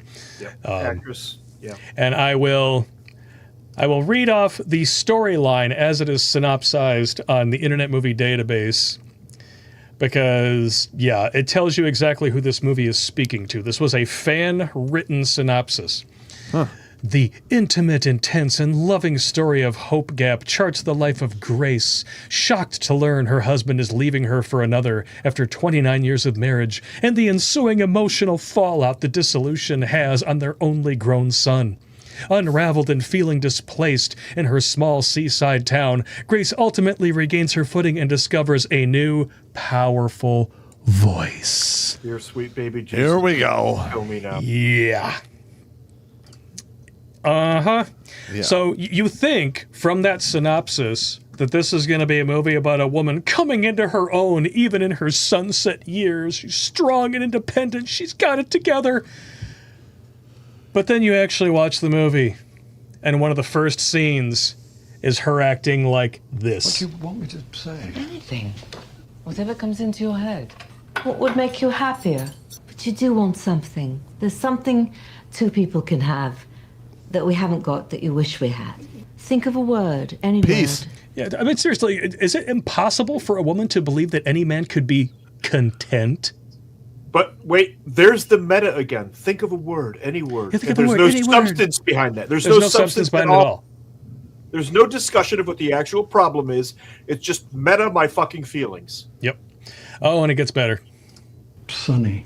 Sunny? It's only one word. There's All right, give me some other words. I'll only make it worse. How will it make things worse? Because whatever I say will be not wrong. Well, it can't be wrong if it's true. Oh, not enough. I am. No, you're not. I am No, you're here. not. Say it. Why are you doing this? Why are you making everything into a problem? This isn't anything to do with me. This is your problem. There you go. Oh, but she's going to find her voice. She's not the problem. He is. First of all, okay, doing what I do, I probably talk to about 100 guys a year who are trapped in sexless, emotional, and psychologically abusive marriages. And they can't, or they're afraid to get out. Yep. And that's exactly what that reminded me of. Yeah. There are lots of clips of this on Bill Nye is YouTube. really good at playing that character too. He's a damn good actor. Yeah. And I think you and I were talking on the phone when we were coming up with this. It was like, he is the only reason that the movie Love Actually is worth watching. Because his character is so damn hilarious. He plays the aged rocker who's, trying to get one last Christmas hit. He's on the air and they're like, "Oh, come on, do you want to say something to the fans?" "Oh, yes, I do. For the kids. Listen to your Uncle Bill. Don't buy drugs. Become a rock star and they give you them for free."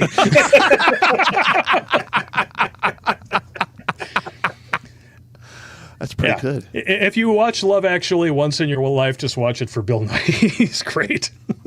See, now, in my way of thinking, if a woman says, think of one word and tell me what it is, be like, I got 3 right off the top of my head. Beer, blowjob, sandwich. Get on it. There you go. And you know what? If Annette Bening in this movie had gotten on it, maybe he wouldn't look so damn miserable. Yeah. And it's not too long after this in the movie when he confesses that one of his students' mothers was widowed, and he came in and was talking with her, and they got close, and that's how the affair happened. But when you look at what just occurred between them as a couple, just the two of them. Mm-hmm. Now, I'm not saying that no one's ever justified an infidelity, ever. But I understand. I understand. Yeah. I mean, if you're to the point where you're going to cheat, just get out. But when you're arguing the meta with a woman who cannot be pleased and her solution is to slap you across the face, in that moment you're no longer a wife. You're an enemy. Yep. And once you have abdicated the throne of wife, as far as I'm concerned, anything he did was totally fucking fine. And it's not about her finding her voice. It's about her learning how to fucking communicate like a human. If she can learn how to do that by the end of the movie, maybe it'll be worth watching. Yep. But the fact that anybody could watch this movie with this scene and come up with that synopsis, oh, it's about her finding her voice. Get bent. I'm sorry, she committed domestic abuse over a stupid fucking argument that she started. Yes. Because he wouldn't participate. He didn't want to participate. He said, no, I don't want to participate. And this is the abridged version. This is the Reader's Digest condensed version. Right. All right. The whole scene is like 2.5 minutes long, and it's incessant nagging and him just trying to keep the peace. That's all he's trying to do for the entire scene. And then finally, he tells her the truth because he's right. It's not about him. She's not trying to learn about him. She's trying to bait him. Yeah. Yep. Not even masturbate him. She's just trying to bait him. And when he finally says, no, this isn't about me, it's about you, slap. And she's like, no, it is about you. You're involved in this. Bah, bah, bah, bah, bah. I don't blame him. I don't blame him for leaving. Equal rights come with equal lefts. Correct. And I'm just saying, all these people, oh, you should never hit a woman. I'm sorry. She wants to swing on me like a man, hit me like a man. She better learn to defend herself like a man. Yep. Yeah. I guess. Just saying. She gets the one slap. Then I will go to containment measures. And if the violence persists, now we have a problem. The violence will be contained. Yes. Containment measures. I like Correct. I had a girl. I was probably 20, and I was dating this girl named Andy. and she did the freaking attack thing, slapping in the claws and everything. Oh. And I just wrapped it. I was really strong at 20 even. And I just kind of wrapped her up in my arms and squeezed until she kind of stopped breathing. That's a good way to do it. Well, yeah. And I said, "Stop." What are you doing, and bear I let her hug? go, and she's like, and she went to slap me again, and I just went, "Stop." She actually tried to hit you again after that? Yeah. Amazing. Yeah. Women are stupid. That's what I'm talking That's what I about. She got stopped, she got contained and asked to stop, and then she got popped in the chops and asked to stop. It's the only time I've ever hit a woman. I felt terrible. Luckily, I've never had to deal with anybody who was super violent. There was nothing that I could do to stop her other than retaliate. Just hold. Stop. Yeah. Since I became an adult, I've never really swung on a woman. In my middle school years. Oh yeah, in your youth and you're, below, those don't count really. No, I mean you're all basically androgynous little evil hairless monkeys at that age. Both of the times, I mean, I was being physically assaulted. I'm like, okay, here we go. Yep. Women are equal to men, so if a woman swings on me, I'm going to treat her just like I would treat a man. That's I'm right. sorry, but those are the rules that are written down right now. You deal. And if the white knight boys come in and say, "Oh, and try to stop me out," well, I have backup. Yeah. That's all I'm going to say. Well, but again, we're talking sense. Now, to take all 6 of these movies as a whole, I actually just take them in their halves. In the first half, you have movies that are not just providing an example of, but actually elevating narcissistic, self-righteous, often evil women. But you have to excuse it because you don't know her trauma. You don't know her story. Or, I really, really want to fuck a vampire. It doesn't matter if I'm pitting 2 whole civilizations against each other just because I want to get hollowed out by this fucking dude. It's more like they want what they want and they don't care who they hurt and how they do it. Yeah. And all 3 of those characters are presented as heroes in those movies. Then you get to the other half and you have movies actively demonizing marriage. And when you have more and more people being born out of wedlock who don't even have a married couple as an example, what are they going to look to for the examples? Movies and television. And on television, the dad is usually hapless, stupid, constantly has to be bailed out by his wife. And then you watch these movies and they can be domestically violent. They can yell. Even when they're just defending themselves, they're made out to be the villains half the time. Because, obviously someone watched The Hope Gap, saw that dude get slapped across the face for no reason whatsoever, and still thought that the Annette Bening character was the hero who needed to find her voice. But here's another thing: is a lot of guys will see a man get hit by a woman, and they're like, "Wow, she didn't hit him that hard." Yeah. These are just movies, but when you don't have an example, just movies can do a lot of damage to your thinking meat. Disney Princess Syndrome is just another example. We've talked about that for over a decade. Yeah, we have. Bad news bears, man. Bad news bears. And when you have, generations of women growing up watching this tripe, it's actually what inevitably happens? Oh, here we go. Single moms, have you ever gone on a date and realized afterwards that you invested more in childcare than he invested in dinner and immediately felt violently unwell? Oh, I'm sorry. It's his responsibility to finance your crotch crickets? Literally, look at the crazy eyes on this bitch.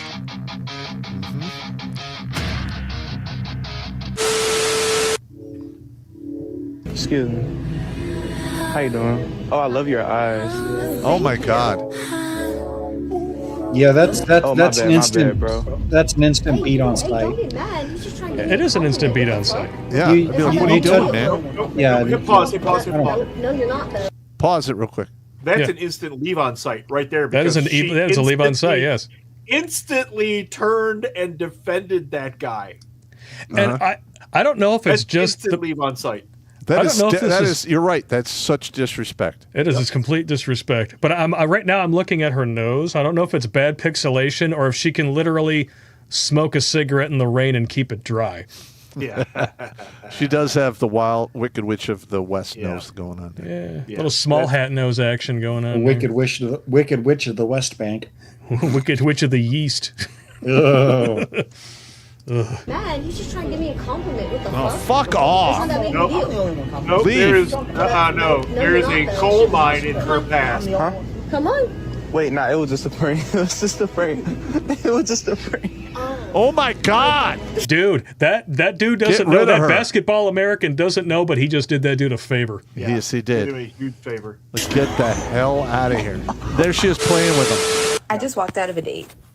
You want to know why? Of course you do. Why? Because No, I what don't. else do you want to hear about on you're a Tuesday afternoon? waste of Happy time. Black History Month, by the way. So basically, we were talking about racism. Yes, he's a white man. He was telling me about how he has a bunch of black friends and they don't really bring up racism. And I was like, oh, well, it's likely that they just don't talk about it around you. They don't feel comfortable talking about it with you, or they don't want to offend you or whatever. Like, it's not that they never talk about it or think about it. And he's like, well, I highly doubt that. I think that they just don't really think about it. And I'm like, you can't speak for them. But I can. You see the self-righteousness, the ego. Yeah. On this chick who clearly wishes she was Halle Berry circa 1995, and it's just not happening. But this is how I deal with the the racist bullshit. Yeah. I literally said I did 33 years in the Army, and I went to war with every single race, color, and creed there is. It doesn't fucking matter to me. No, of course not. No, Pop, the one black guy we had in my Lurse company, his name was Kenny Rogers. That's awesome. He never got a nickname. Every time he walked up, we just start singing. On a warm summer's evening, on a train. I fucking hate you guys! I'm Kenny Rogers. Welcome to Jackass. Never got a nickname. He was the only black guy in our Lurse company. It reminds me, I did a 60th birthday party for a dude a long time ago. I had never met him. It was a freelance gig. His name was Henry White. He shows up, basketball American, super cool dude, denim tux, cowboy hat. Denim tux and cowboy hat. Yeah. Henry White, the 60-year-old black cowboy. Henry White. That was one of the best days of my life. Yeah. I walked up and introduced myself. It was great. His wife, Darlene, was an absolute sweetheart. And then my favorite part of the night, I'm walking around getting people having conversations because it was just like a little mingling affair. And I walk up on these dudes and I realize after about 30 seconds, they're talking about boner pills. The guy's like, yeah, I take Viagra, it doesn't work the full 4 hours. And then Henry himself is like, Cialis, man. I take Cialis. Like, I'm recording a conversation about boner pills. I'm going to go over here. Oh, God. That's pretty good. That's pretty good. The first time I ever got anything like that on tape. That shit was hilarious. All right, let's go back to Halle beat her own berry. You can't speak on their experience. And I said something like, black people that try to deny racism and deny the black experience in order to appeal to white acceptance, we call them coons, and that's very embarrassing. So she's admitting that she's the racist. It's just more of the meta victim shit. She's making shit up to be a victim about. Yes, it's of course. All fabricated bullshit. Yeah, it can't just be that these dudes understand that you're an idiot and that this life perspective doesn't lead to happiness. It's going to lead to her being miserable and alone because she's going to leave every date after she finds a reason to. So what you're saying is she's going to turn her life into a catastrophe. It's very much going to be a catastrophe. Look, here's the reality of it, and I know because I've seen it before. If you put enough males in a bar situation, race never plays into it. And if race plays into it, it's a black guy telling jokes on black guys and a white guy telling jokes on white guys and everybody laughing. Yeah, absolutely. Every time. I've never seen a variation on that. When guys get together, race doesn't enter the fucking equation. No. It's not there. It's only in the minds of mentally weak retards like this woman that it's so important. You can't speak to their experience, but I can. Yeah. It has to be actual guys. It can't be boys in college, because boys in college are simping and looking for a piece of tail from something like this. And what's hilarious is that her darker-skinned friends call her an Uncle Tom sellout because she's a lighter-skinned black woman. Yeah, she's guaranteed. In all Detroit, the racism. There's a word for it, dude. There's a word for it in Detroit. She's a high yellow. Yeah. Well, I didn't know that. All right. The high yellow. All right. In her world, the only racism that she has experienced has either come from her or other basketball Americans who look down on her for having lighter skin. Pure and simple. You know what? She looks like a dollar store Rosie Perez. Yeah, she really does. Yeah. I don't know. That might be an insult to Rosie Perez. But that's why she's a dollar store Rosie Perez. Yeah. Anyway. And he was like, "That's racist." And I was like, "Yes, it is. That's not racist. Yes, it I'm is. black for one. It's I'm saying racist about other black people." No, you're not. And he's You're like, high "Yeah, but that's pretty bad. That's pretty much like me saying that someone with mental disabilities is the R word, but he said the actual word." And I was like, "That is not the It same absolutely thing." is. And then I said something like, black people can't be racist, aka reverse racism does not exist. Yes, and it he does. tried to say, "Well, I'm educated. I know what racism is." And I said, "I'm not about to sit here and let a white man tell me what is racist and what is not." Here we Max go. on, max off. Says the racist cunt. That's 3 snaps. You got to have 3 snaps. There you go. So gay. I sure did walk my ass right up out of that restaurant. Good. It was not today, Satan. Not today, Satan. You took him, you fired the shot at him, and then flew over there like Supergirl and moved him out of the way of the bullet yourself. Thank you. Wow. Oh, it gets better. Tomorrow is my divorce day, and it's been a lot, to say the least. This moment I have equally dreaded and looked forward to, and the fact that it is now coming to an end officially tomorrow is mind-blowing. I cannot wait. I'm so impressed and proud of myself that I have been able to get through this divorce alone. To be 25 years old and doing something of this caliber. Oh, is I'm so huge. brave. I am the youngest of my friends to be married, and now I'm the youngest of my friends to be divorced. Yet. So I'm going to hold that with a lot of pride. Many months later. Tomorrow's Christmas, and I'm just crying because of how hard it's been. I feel like I'm trying to prove to myself I can be strong. It's really painful dealing with the loss of everything.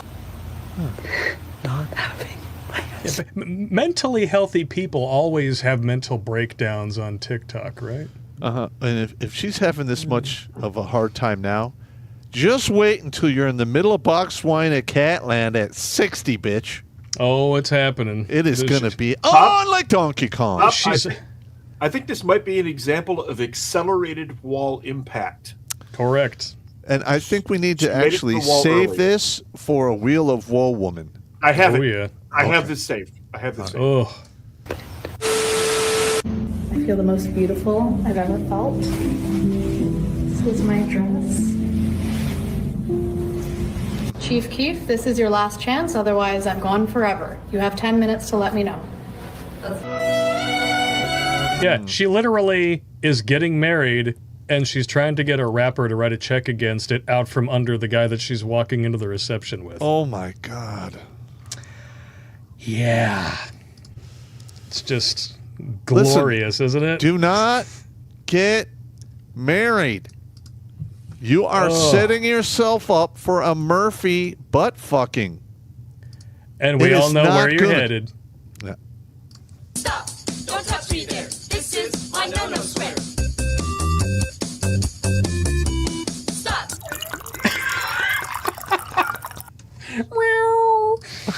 That's a long fucking time. Oh, man. Oh. Listen, look, I'm 57, and I probably get between 2 and 6 slingbacks a year from women I dated 20, 30, 40 fucking years ago. And they all gave you the business back then, right? Yeah. So how's it going? That's exactly. You look good. Gotta catch up. Yeah. Like, get the fuck out. I'm Would done. you like to Here's go to lunch? Yeah, here's a picture of me from here to here, suffocated in filters. While Yeah, we know what a while picture from looking here to up- here means. While, All right? while looking up so they can hide their sausage chin neck. Yep. The iceberg effect. It's bad, man. I'm It's done bad. with it, man. I'm good. I'm retired. Yeah. So, yeah, they're just movies, dudes. But are they? Are they? Just saying. Are they just movies? Modern women live in a fantasy world where the outliers always have to apply to the average. So they're not going to look at these as just movies, even if you do. Just remember that. All right, we'll go through all the rest of the chats here. We got Shark Dentures, Hugh Hefner, the mag that launched 1,000 spanks. Yeah, everybody, went under their dad's bed and on this side of the mattress. Is there anything under there? Oh, look at that. Yeah, it's like, look, this middle part folds out. It's fantastic. I'm going to be back in 5 to 10 minutes. Listen, man, I made damn good money selling those things in elementary school and middle school. I know you did. Here we go. Mario Trujillo, in the words of the great Al Bundy, don't try to understand women. Women understand women, and they hate each other. God bless, gents. Stay in the fight. Hell yeah. Damn right. And if all else fails, live out of motherfucking spite. That's right. The Plains Warrior. Which do you think is better, Sergeant York from 1941 or To Hell and Back from 1955? Stop. Sergeant York, hands down. Sergeant York, hand down. Hands down. Yeah. Agreed. That was such a good movie. Now, when I was at DLI in 1995, Sergeant York's grandson, Colonel York, was at the Naval Postgrad School at the base of the mountain. He came up to the schoolhouse, and we had a place called the Tin Barn, which is like where we did all of our gatherings. And he gave us a freaking 2-hour talk about what it was like to grow up sitting at Alvin York's knee. Wow. Nice. And it was the coolest fucking thing. He said his grandpa was the most humble dude in the entire world, and he was basically the king of, I just want to be left alone. Yep. That's usually how it happens. People who have actually seen combat value their peace. No, he valued his peace from the beginning. Yeah. That's the whole Alvin York story. He just wanted to be left alone. What That's I'm his saying whole is, like, story. you got these modern-day leftoids who think that they're just going to come out on top in a civil war because their friends told them so. They think they want that fight. They're stupid. Yes. Yep. They don't seem to understand. They don't seem to understand. They don't understand at all. Mario Trujillo, look up Kramer versus Kramer. That was deconstruction in the Fed. That is a hard movie to watch. Yeah, I've seen that 3 times. Never liked it, but it is really good to watch. Yep. Where the life leaves for years and she's still painted in the brightest light. Yeah, that was... And they gave Meryl Streep an Oscar for that one, of course, because all she has to do is show up and take a shit and she gets nominated for a fucking Oscar. How many dicks did that woman suck to get an Oscar nomination just for showing up? Seriously, you want to talk about one of the most overrated actors of all time, Meryl Streep. You know who deserved more Oscars than he ever fucking got? Humphrey Bogart. Yeah. He got 1.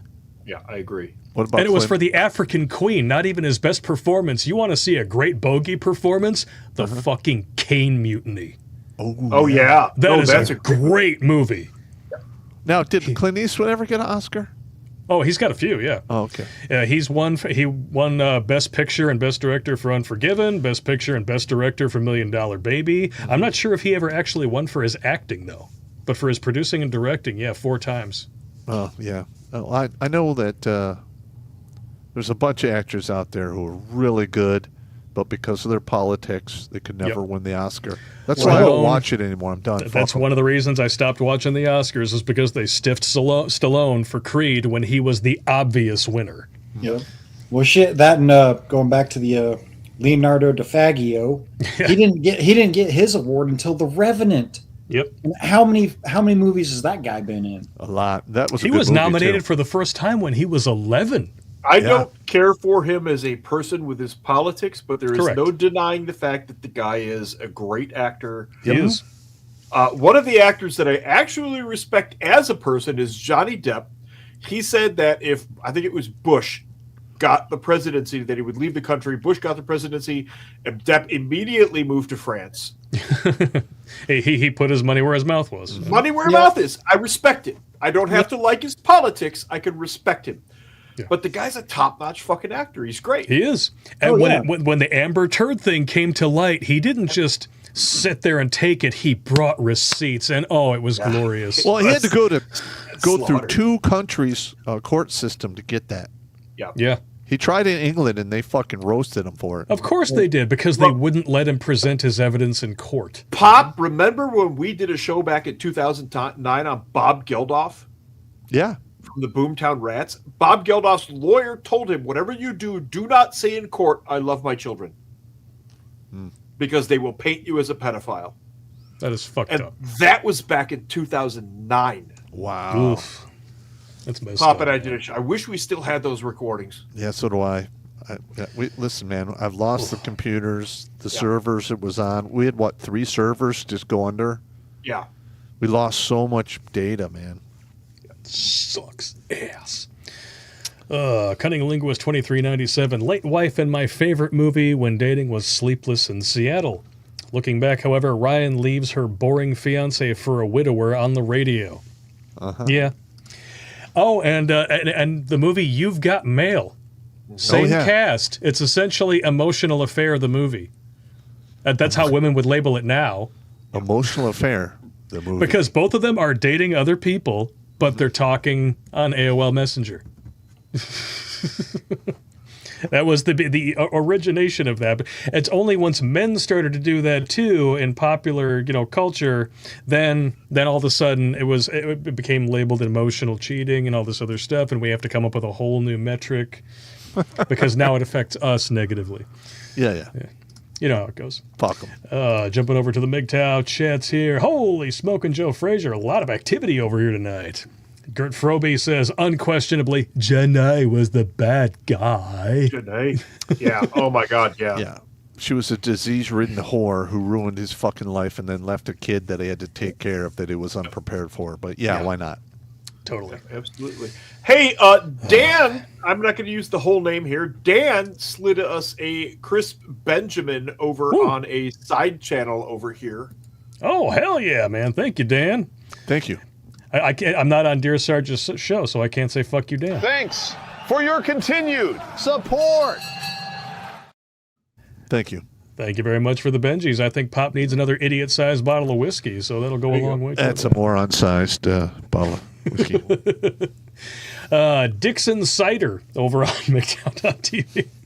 The movie Forrest Gump, there's a scene where Tom Hanks does a salute to Baphomet. It's in the scene where they're at the Washington Monument and Jenny leaves in the bus.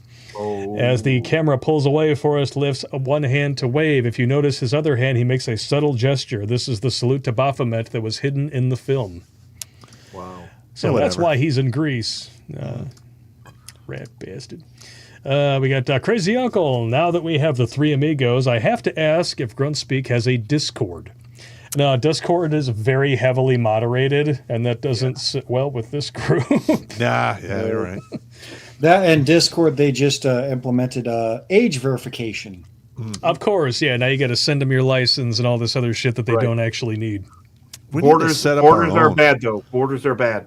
We should set up our own, man. Fuck it. If we get funded, if we can get a grant, we can do that. Yeah, you're right. 1,000%. If so, then where are you guys going once Discord goes full 1984 on us? We currently have a Pumble that is active. It's not perfect. We're still looking for alternatives. One that we've discussed here just amongst us is Element. Which looks to be open sourced, so it shouldn't be moderated, and it looks to have everything that we would need. The only thing is, is it going to have a cap on members or any of that stuff? That's all things we have to find I believe Pumble has a cap on members, doesn't it? I think it does, yeah, and that's another reason. And it's very difficult to upload media to Pumble, if you can at all, so that's why we're looking for an alternative. All right. So Element seems to be a strong contender. I'm going to look more into it in the coming weeks. Let's see. FYI, Listen, be ready for the company. Hang on. If you have any ideas, send us an email. Yeah. Redonkulas12gmail.com. Or if you're one of those weird web wizards who can build it into our own site, we do have one. That'd be Web awesome. wizards. FYI, be ready for the company that runs Discord to fail hard. Everyone is already planning their exit. Not shocked. Not shocked, yeah. He follows it up with, gentlemen, and I use that phrase lightly. It looks like the sisterhood pinched my nephew for about a year. With any luck, he will have everything unfucked in approximately 2 months. Long story short, they charged him with some bullshit, and he was done with it early due to facts, and we are just waiting on paperwork. Barely got past 18, and a woman already tried to bury him out of jealousy. More info if I end up on the show. That sounds like a very good idea, because I would like to learn more about this. MGTOW Ronan, hey Pop, which version of Apocalypse Now do you prefer? Theatrical or director's cut? Director's which I believe cut. is Always called the the director's Redux. cut's usually always Director's cut all day long. Yeah, director's cut for sure. The scene with the French family on their estate is one of the most important scenes in the movie that didn't make it into the theatrical release. Yeah, and they spent as much time lighting and filming that scene as they did almost anything else in the movie, and it still got cut out. Well, it carries so much of the story because you don't know the whole background of the Vietnam. I'm not going to go down the rabbit hole. Yeah. Anyway, later You know let's do an autopsy of Apocalypse Now episode. Yeah, why don't we do that as like our first movie night in March? All right. Apocalypse Now. Mantastic March. We'll kick it off with Apocalypse Now. Fantastic March. Yes. All right. MGTOW Ronan, Blake, thoughts on the film Closer with Natalie Portman and Jude Law? Perfect movie to show how fucked up people can be in relationships. You're not wrong. Oh, yeah. That's another hard one to watch.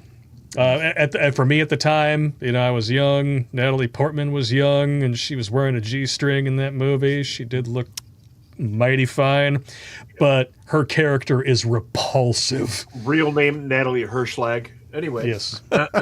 Schlag. Agent of Social Media Chaos. My favorite Monster Girls series is a manga called Creature Girls, a hands-on field journal in another world. It's about a scientist who gets transported to a parallel world with medieval-level society and uses his knowledge of modern science to become the Monster Girl harem king with a wife from every monster species. It's a gooner book. Nice. It has a lot of red pills in it and even a few popisms in it. Ooh, wow. Popisms. All right. Yeah, it's interesting. I'm breaking into mainstream, baby. Dick Fitzwell, Pop, did you get the cards I sent you in the mail? So you sent in the chat, but you didn't watch the stream until after we looked at your cards? Well, I got a small book of cards in the mail, but I haven't been back. So I'm just saying. I need to go back to the post office box. Are you talking about new cards or the old ones? Because the old ones, I think the tarot deck is a lot more entertaining. I got a bunch of cards for a Christmas shipment that are upstairs, and I haven't been back to the mailbox in at least three weeks ish. Oh, dude! Philip Oliver Holes has the dirt on Jenna. In the book, she dies in 1982. AIDS was discovered in 1981. Jenny dies of a new disease, March of 1982. Hep C is discovered in 1989. So apparently the author fucked up in his own book, is what I'm understanding. Wow. I thought Hep C was like, oh man, I'm fucked up. No, I feel like Hep C's been around. I have to dig. No, we're going to have to dig. I think, I got to dig. Philip Oliver Holes is a vet currently on station in Texas. I'm pretty sure he looked this up before messaging me this. Okay. So I believe he's already researched it, but feel free to do a deep dive because I know that's how you roll, troll. Agent of Social Media Chaos. Grease is another movie I would add to the list since that entire movie is about a good virgin woman turning into a whore after meeting a bad boy that she liked. Oh yeah, don't forget Dirty Dancing.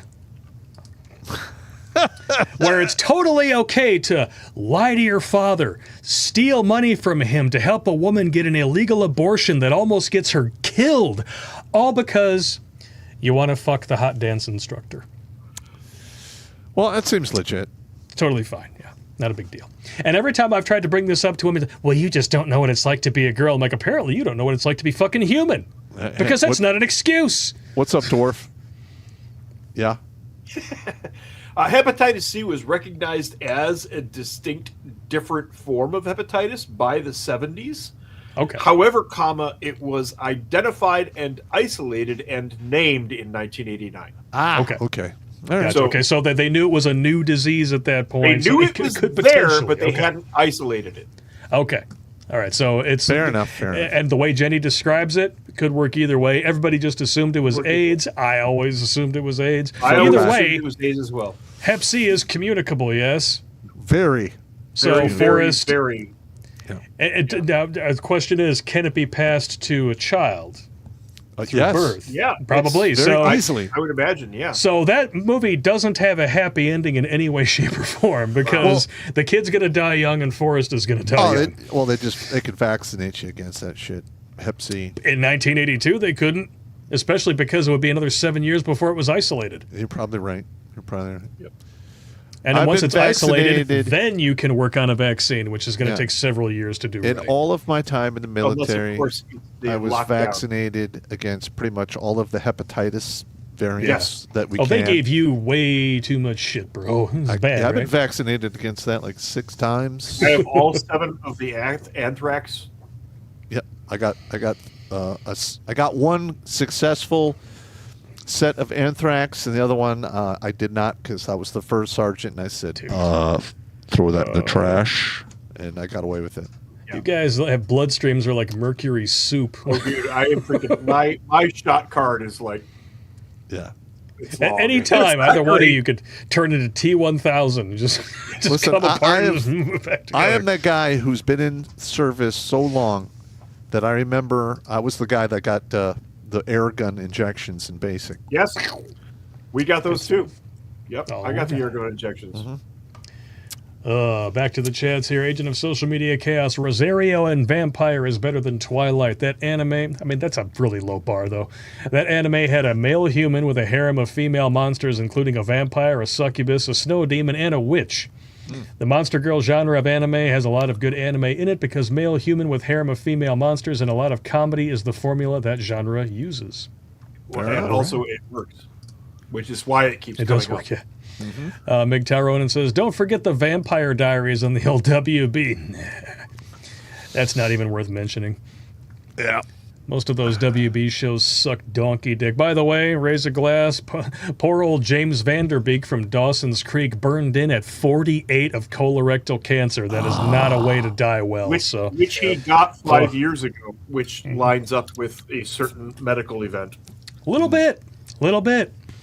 It's almost like they were deliberately poisoning people. No, they would never do that. Back over to the Rumble rants. Broken Pine says, Annette Bening has turned into a cave troll. Not wrong, really. Not wrong at all. It's rather disgusting.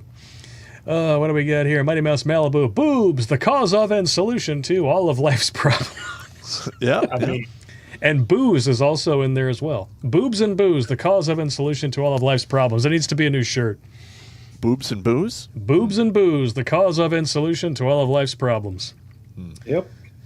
Mando, with Dwarf, with all due respect, Skyline is a bigger steaming pile of fecal matter than Twilight. oh no, you mistook my words. I said Skyline was a more stylish version of Independence Day. Yeah. Independence Day was kind of clunky at the end of the day. Yeah. I mean, that movie is better effects. Every single character in Independence Day is a racial stereotype. Yes. Well, here's the thing. They tried to take down this huge mothership with a bunch of fucking missiles which are designed to take down other fragile aircraft. And a computer virus. Yeah. Don't forget. And in the end, it's Dr. Ian Malcolm who...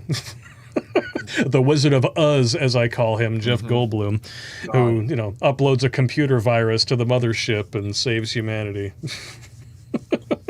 And then what takes him down at the end? Randy Quaid doing the equivalent of a cartoon character putting his finger in the barrel of the gun.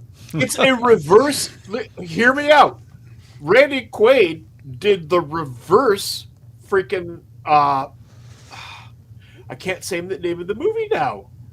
Dr. Strangelove. He did a reverse Slim Pickens.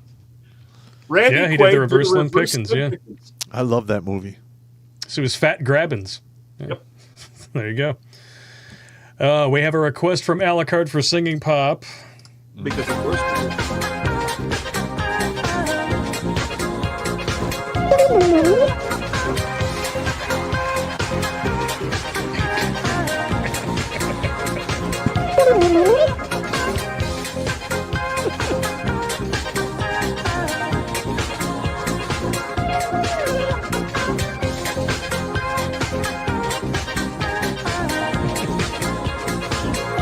Christ.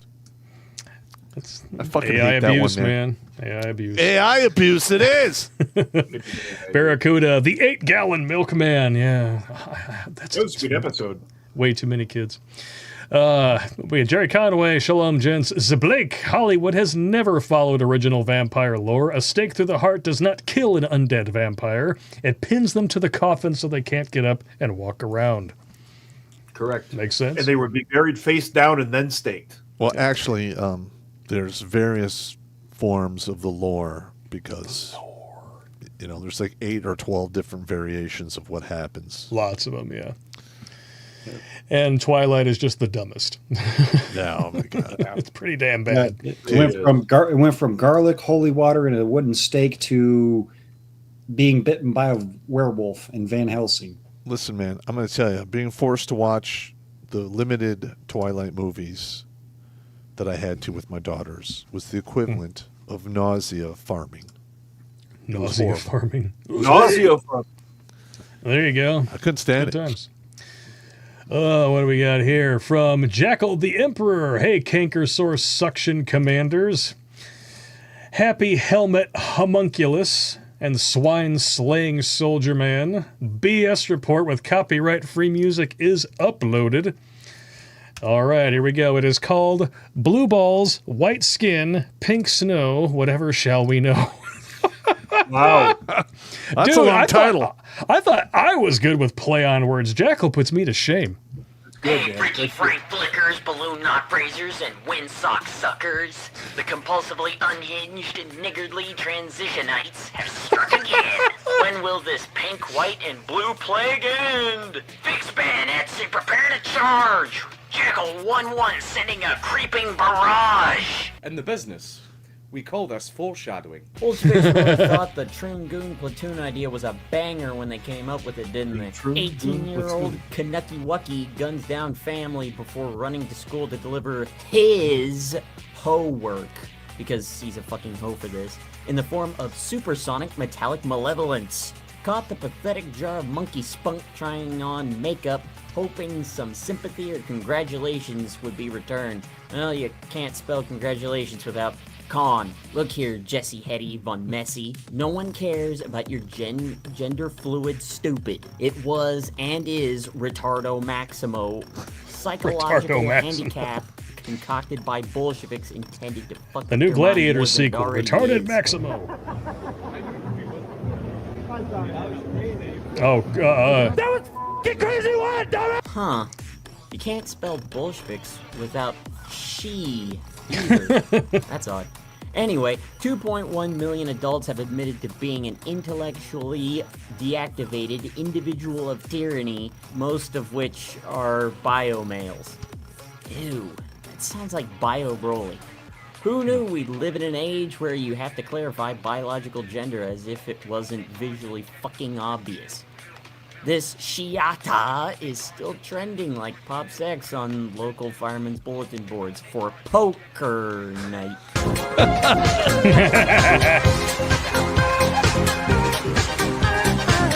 I'm thinking these are less strung-out government agency psych puppets and more mentally weak geek tweaks, short-circuiting after finding the dead end being a troon leads you to.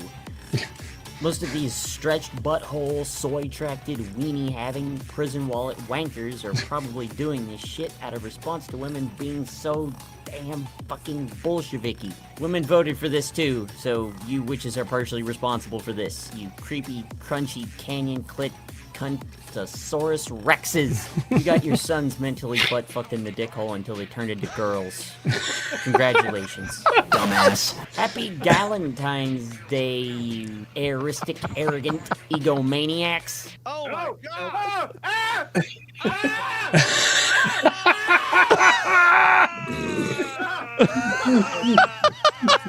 Stop with the weird, fecal freak shit already. No one thinks you look like a girl. Why do you want to be one anyway? They smell weird, their logic gauges are broken, and they can't drive right. Whatever, I'm going back to drawing shit and playing video games. Jackal out. Now fuck off before Big Mike puts his baby shark in your doo-doo.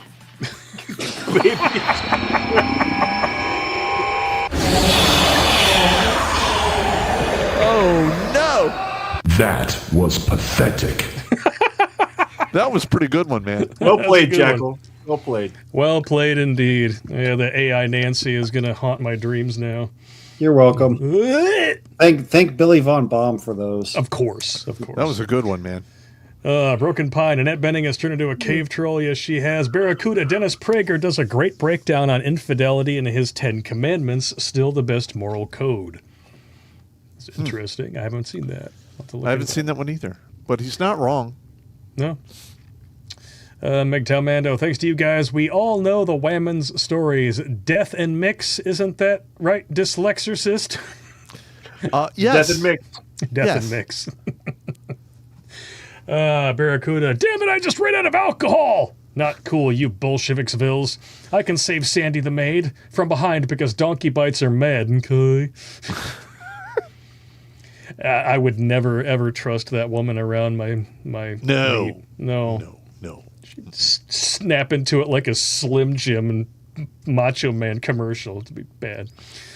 Barracuda, Kenny Rogers knew women's nature. Remember his song Ruby? And then there's Dolly Parton's song Jolene. She knew women's nature too. Yep. Some will freely admit it. Hooliganism. I finally figured out that Jimmy does not have a third knee bone in his hammock. What?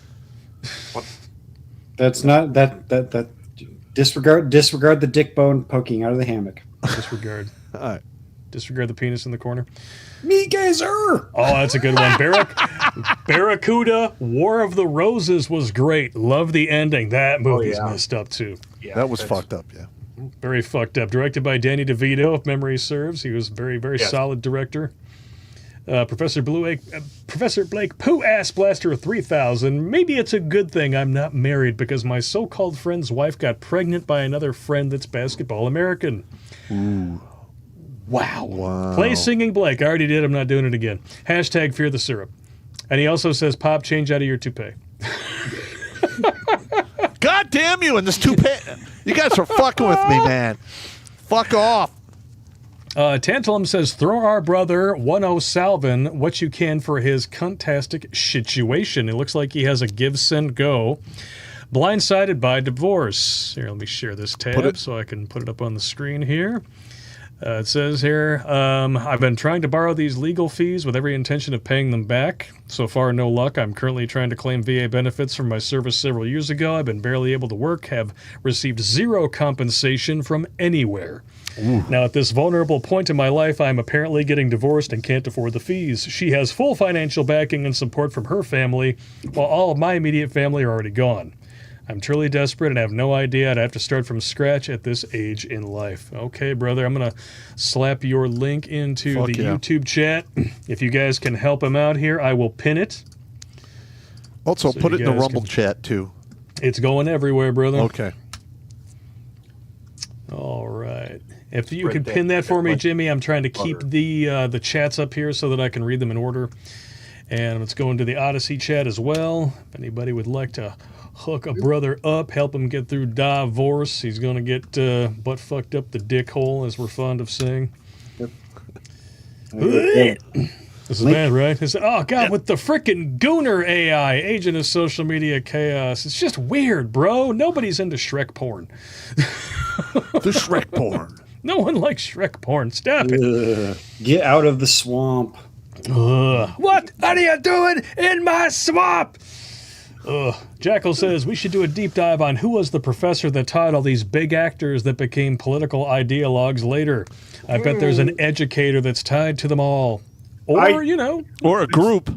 It's Herbert Marcuse is the root of this. We did a fucking show on this. I think we did 2 or 3 shows on this. Yes, we did. Did Herbert talk like this? He's got some pickles down in the basement. I'm gonna educate you guys, and later on we're gonna do a little sphincter baiting. You don't know what that is? You're in for a treat. I'm really disturbed right now. I know, me too. Oh, great! Now everybody's going to ask you to read super chats in the Herbert voice. Now I feel like I have grids. Broken Pine 284. He donated. Oh my God! No! Fine, we'll do Stewie instead. Tumbler Ridge trans killer Jesse Van Rootsella's mom, Jessica Strang, started transitioning him at age 12. He dropped out of school at age 15. He killed her and his 11-year-old stepbrother first. Stepbrother? You're telling me that single mothers are a problem? Ooh. No. Munchausen by proxy? Stepbrother? Munchausen by proxy? So I don't want to go too dark or anything, but I'm just going to say the mother was also a LGBTQ HIV ally. The school was, and when the police were called, guess what showed up? A police cruiser with a rainbow painted over it. Oh, great. And they also called him a gun person. Yeah, but Justin Trudeau assured me that his gun legislation was going to prevent all gun crime in Canada. Because you can't shoot people if you can't get guns legally in a country, right? You can always get your hands on what Listen, I'm sure I can Skid get has my thoughts hands on anything that I want. If I want it bad enough, I'll figure out a way. Anyone can do that. Yes. Ugh. Oh, Canada, how far you have fallen. Jerry Conway, Blake, new tech request. Check email for movie request for Humphrey Bogart play on new tech. Well, we're not doing new tech tonight, but I mean, we could definitely throw it in the ring for a movie night, which I did see here. Sahara, fantastic film that additionally proves Schwarzenegger wanted to show how ignorant many Americans are. I'm getting tired of that motherfucker. Fuck him. A little bit. Yeah, a little bit. Was I will become the biggest movie star and my name will be Black N-word and they'll never know. Yeah. Yeah. Arnie is definitely one of my least favorite Austrians. Oh, that's right. The word Schwarz is German and also Yiddish for black. For proof of the other half of the name, say play this. No, do it later. I'm gonna get me sued, man. Jackal says, my dad got the air guns for vaccines. Rosario Vampire makes me angry. Tsukuni gets blamed for everything by those girls. I think he had 2 witches, a tall one and a short gay one in the harem. Munging. Ugh. No munging. I don't want any of that. No. Idiot Grimlock. Should get that clip from Idiocracy where the dumb guy pregnates everything. And the smart guy can't even procreate. Yeah, that's about right. Yeah. Impregnates should be the word, I think. Gendai, tonight's fun. Oh, we got another video here. That time Bad Pop joined the Star Trek universe. Oh, here we go. Oh, boy. This better be... I'm just saying this better be copyright friendly, otherwise I'm going to smash your face. I'm just saying. You guys know better.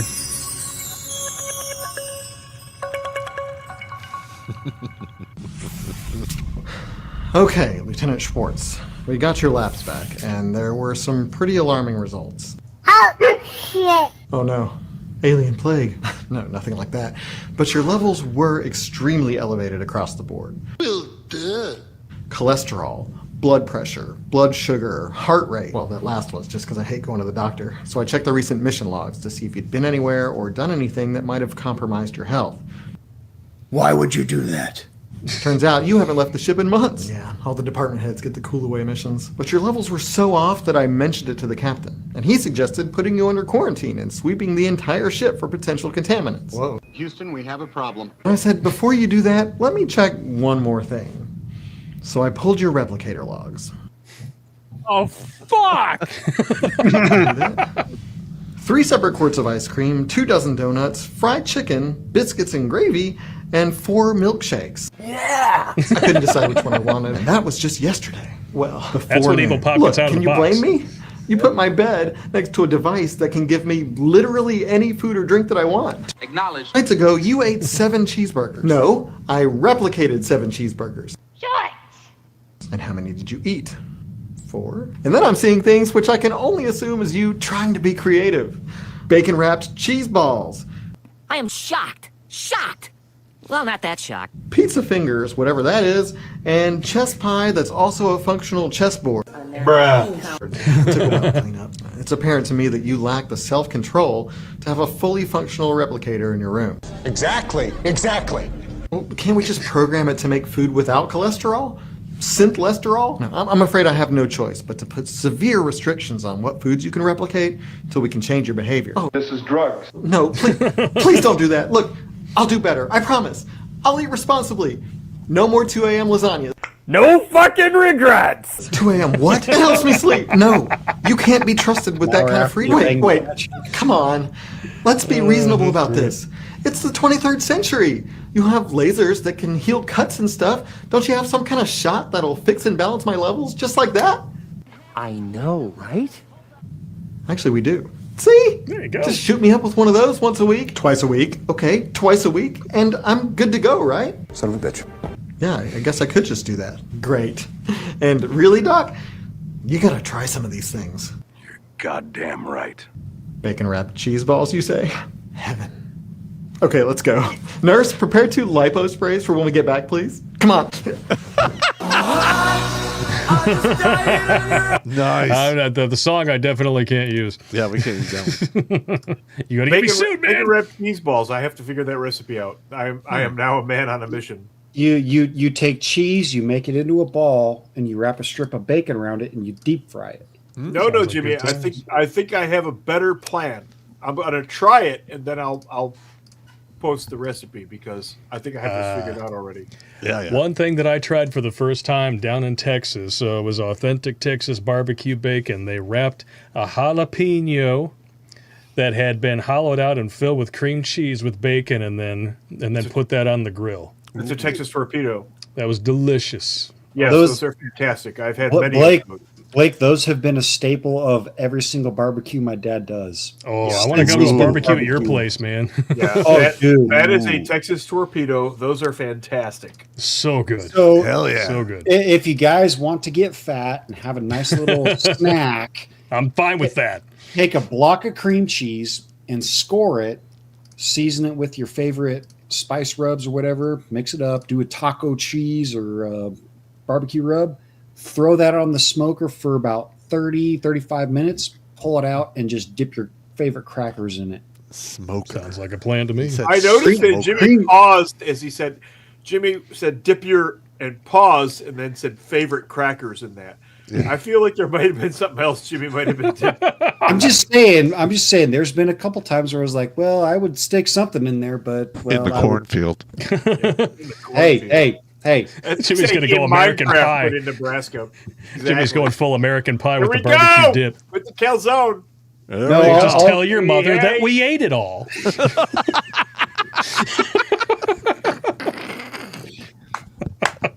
Everybody gets fucked with. That's right. I wouldn't take the smoked cream cheese in the cornfield. I would take the homemade cheesecake pies into the cornfield. Oh, if you had a bite of my dad's homemade cream cheese pies, trust me, you would do the same. I don't want your dad's cream pies. Listen, my grandmother used There's to make berries in it. Like my grandmother made homemade dingleberries butterscotch pie. And I absolutely love that shit. Dude, butterscotch pie is so good. Oh, it's so good. All she right, even made the meringue by hand. We're all just drooling all over ourselves now. I'm going to eat after. I'm going to go eat, after this, which I shouldn't do because it's 10:30. I know. It's like almost 10:30. I made a whole bag of homemade potato chips tonight with dinner. Go fuck yourself. Boom, that's awesome. That's good stuff. Pop, get the K-Shaps ready. We're going to read through the rest of the YouTube chats here, and then we'll jump over to those. We got Mario Trujillo again. Another movie worth looking up is What is Love? The scene behind every toxic man, there's often a toxic woman is legend. Have a nice night, gents. Yeah, pretty well. The thing is, though, all you have to do now to be labeled a toxic man is hold a woman accountable. Mm-hmm. That's the secret. Or just hold the door open for her. There you go. Yeah. We got Sean St. George. Blake, I created a teat server for Element. It's very secure, no moderation, but it is an extreme learning curve. The server is still up if you want to test it. Yeah, man, shoot it over to me. I'll test it out. A learning curve, would be nice. A learning curve. Yeah, so that means that Pop is not allowed to touch buttons. It's pop-proofed. I will fuck it up. Sorry? It's pop-proofed. Step away from that. Start. Oh, Pulse Kebab. Gentlemen, beer money's Poe. Thank you very much, Pulse Kebab. Good to see you. Thank you. Thank you very much. Sean St. George. Also, Blake, have you heard that theory that Ferris Bueller's Day Off is a prequel to Fight Club? Never heard that. No, I didn't. But I mean, it took me quite a few years to realize that Ferris Bueller's Day Off isn't about Ferris at all. Oh. It's about Cameron. Okay. It is Cameron's movie. He is the one with the arc. And Ferris lays that out, that he wants to give Cameron a good day so that he will stand up to his parents. Yep. He talks the whole movie about how Cameron's like, he lives in this house with a bunch of cold people. It's like a museum in there. It's very beautiful and very cold, and you're not allowed to touch anything. Oh. It's all about Cameron. It's really his movie. Wow. Great movie, too. Love Ferris Bueller's Day Off. Shark Dentures is Boromir. They have an Annette Bening. We have a Hulk. Nice. That'd be a great one. We do the things like I have an army. We have a dwarf. we should do that. Change the Avengers and put Pop in there. We have a conflict hobbit. We have a conflict hobbit. Yes, we do. Conflict hobbit. Sharpshooter James, want a good vampire anime? Watch Hellsing Ultimate. Dracula versus Nazi vampires in London. Very gory. Nice. You want to watch a great vampire movie too? Let Me In. Awesome vampire movie. And another one where the chick is the villain, and you're for some reason you still kind of are supposed to sympathize with her. I mean, I do feel bad for like an 11-year-old kid being turned into a vampire, but holy hell, some of the shit that she does in that movie. Whew.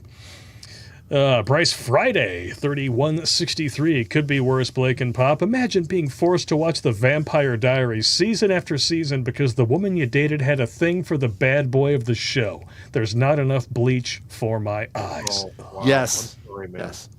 Ugh. Some of the shit that women make us watch, man. And listen, man, I'm going to admit, I like to watch True Blood in the winter. Yeah. I binge watch that shit like every other year. I don't know why. I just like it. Stupid after because there's lots of titties and ass on that show. That's why you watch True Blood. There is. Anna Paquin.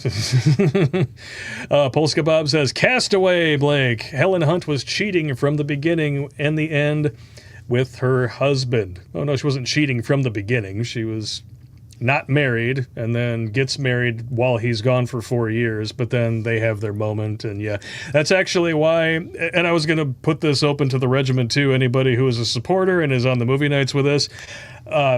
It was a long-standing idea that I had that I never got around to because I didn't have the time. But while family was in town, I actually took the time and I re-edited Castaway into what I believe is a much better movie. Oh. It is also a half hour shorter. Okay. And it begins with the plane crash. So it's a very different take on the movie, and the ending is a mindfuck instead of the schmaltzy, forced whimsy bullshit. Oh, look, he's literally standing at a crossroads. Speaking of editing films, this is the part in the film where I go piss, or my teeth are going to fall out. All right, have at it, brother. We're going to turn it over to Pop to read the K-Shaps. K-Shaps! All right, let me see what we got here. K-Shaps! Susie McCarley for 30 saying Bolshevik. Drink. Bolshevik! Oh! Mm-hmm. Okay, well, that's... Oh, yeah. Amazon telling me I need to buy something. 40 from John Carter for the good works. John Carter of Mars? Oh, my gosh. All right. We got one from Rusty Shackelford for Rusty. 30. Drive on, riggers! We've got Rural Man Life for 10. Well Thank done you, on LifeSave 580. Keep up the good work. I'm trying, man. I'm trying. Much appreciated. Just think of how many more people I could save if we could just break into a bigger audience or into the mainstream. Or if YouTube would stop unsubbing hundreds of people a month from the streams. It's a good time. So we got one $5 from Boss. Pop and Pearly has just a grunt. No offense. Okay. Let's see. We got another 5 from Boss. Movie Tropic Thunder. That's a great take one. The Nam out of man. That's a great idea. Yeah, I'm going to put that on the list Tropic for future. Thunder. That is an awesome movie. I want to say that we had that on the list for the war movies last year, and it didn't win. I want to say Kelly's Heroes took it. Yeah. All right, and then there was that other one. We're going to be doing Apocalypse Now. First first weekend in March. Well, we're not watching the director's cut, right? Oh, we'll do the director's cut in March. Yeah, hell yeah. Okay. I know it's a longer movie, but you know what? It's fucking apocalypse now. Might as well. Hell yeah. Yeah. So anybody who is interested in watching my version of Castaway down the road, I can absolutely make a version with subtitles and bring that into the fray. So I worked hard on it. It's even mixed in 5.1 surround sound. So if you prefer that as a version and you would like a copy, I can't sell it to you, but I can give it to you. Mm. That's the thing about fan edits. As long as you don't make money, they're perfectly legal. And sometimes fan edits wind up becoming an official edit. I don't know if you guys ever watched the movie that was directed by Brian De Palma that starred John Lithgow in the early 90s, Raising Cain. I've heard of where that. He plays a split personality dude. Uh-huh. There is a fan edit of that film that actually follows the original screenplay and not the edit that was put out in theaters.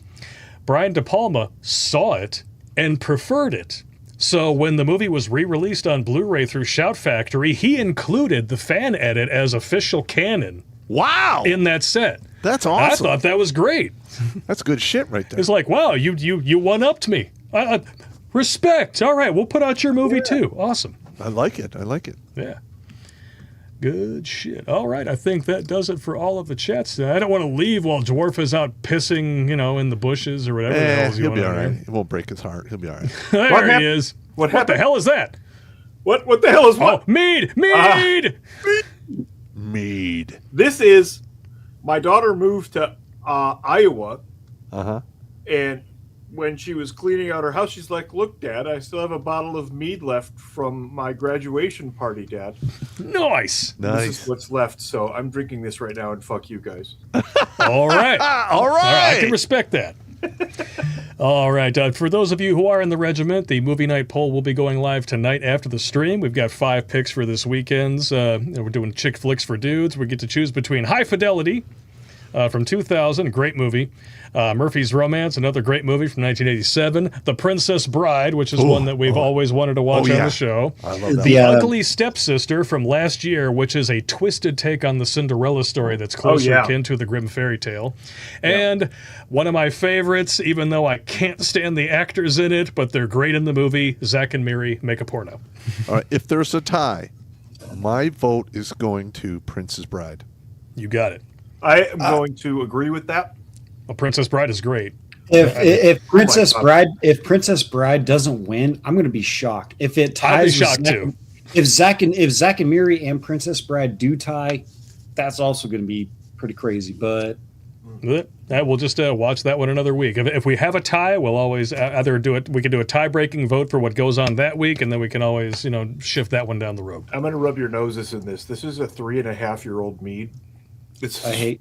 Really, really nice. Fuck off! Fuck you, man! This is really nice. Dwarf, I've been out of mead for some months. I need another bottle. We'll see what we can do, Jim. Right. But this is old school stuff right here. This is. I tell you what, that one bottle you sent me, that it didn't last 2 weeks. I bet it didn't. Yeah. It was that's so good. It is so good. Fan I Am says Groundhog Day and Hancock are low-key Women Are Wonderful movies. I don't really agree with that about Groundhog Day. It's really more about Phil becoming a better man, not just for a woman, but for himself. It was when he was just trying to woo her, and it was fake. It didn't stick. Yep. I like the beginning and the middle of Hancock. I could care less about the ending. Hancock made me. I actually threw up my arms in the theater because I was like, "Oh, I can smell the studio interference on this." It's like somebody's just pissing in my face, because the whole idea of Charlize Theron's character is that she doesn't want anyone to know that she is a super. Right. So she has a fight with a super in the middle of downtown Los Angeles using all of her fucking powers in clear view of everyone. I'm like, yeah, this makes sense. Fuck this movie. I'm out. Yeah. I was about to get up and leave the theater. I was like, wow, you're just insulting my intelligence. Yeah, the first act of Hancock I liked. Yes. And then when they tried to start make him like, okay, here's how you be a superhero, and he went and did the fucking thing in the bank. I was like, okay. And then the bullshit happened. Yeah, the bullshit. The prison scene was the best one, though. If you keep it up, I'm going to shove this guy up your ass. Oh, man. Oh, we had a great recommendation for a vampire movie, which I don't even know why it didn't come to mind. John Carpenter's Vampires was good shit. Oh, yes. yeah, that's a good movie. James Woods was so fucking good in that movie. I love how he's just a constant fucking pervert. It's like me if I was a vampire hunter.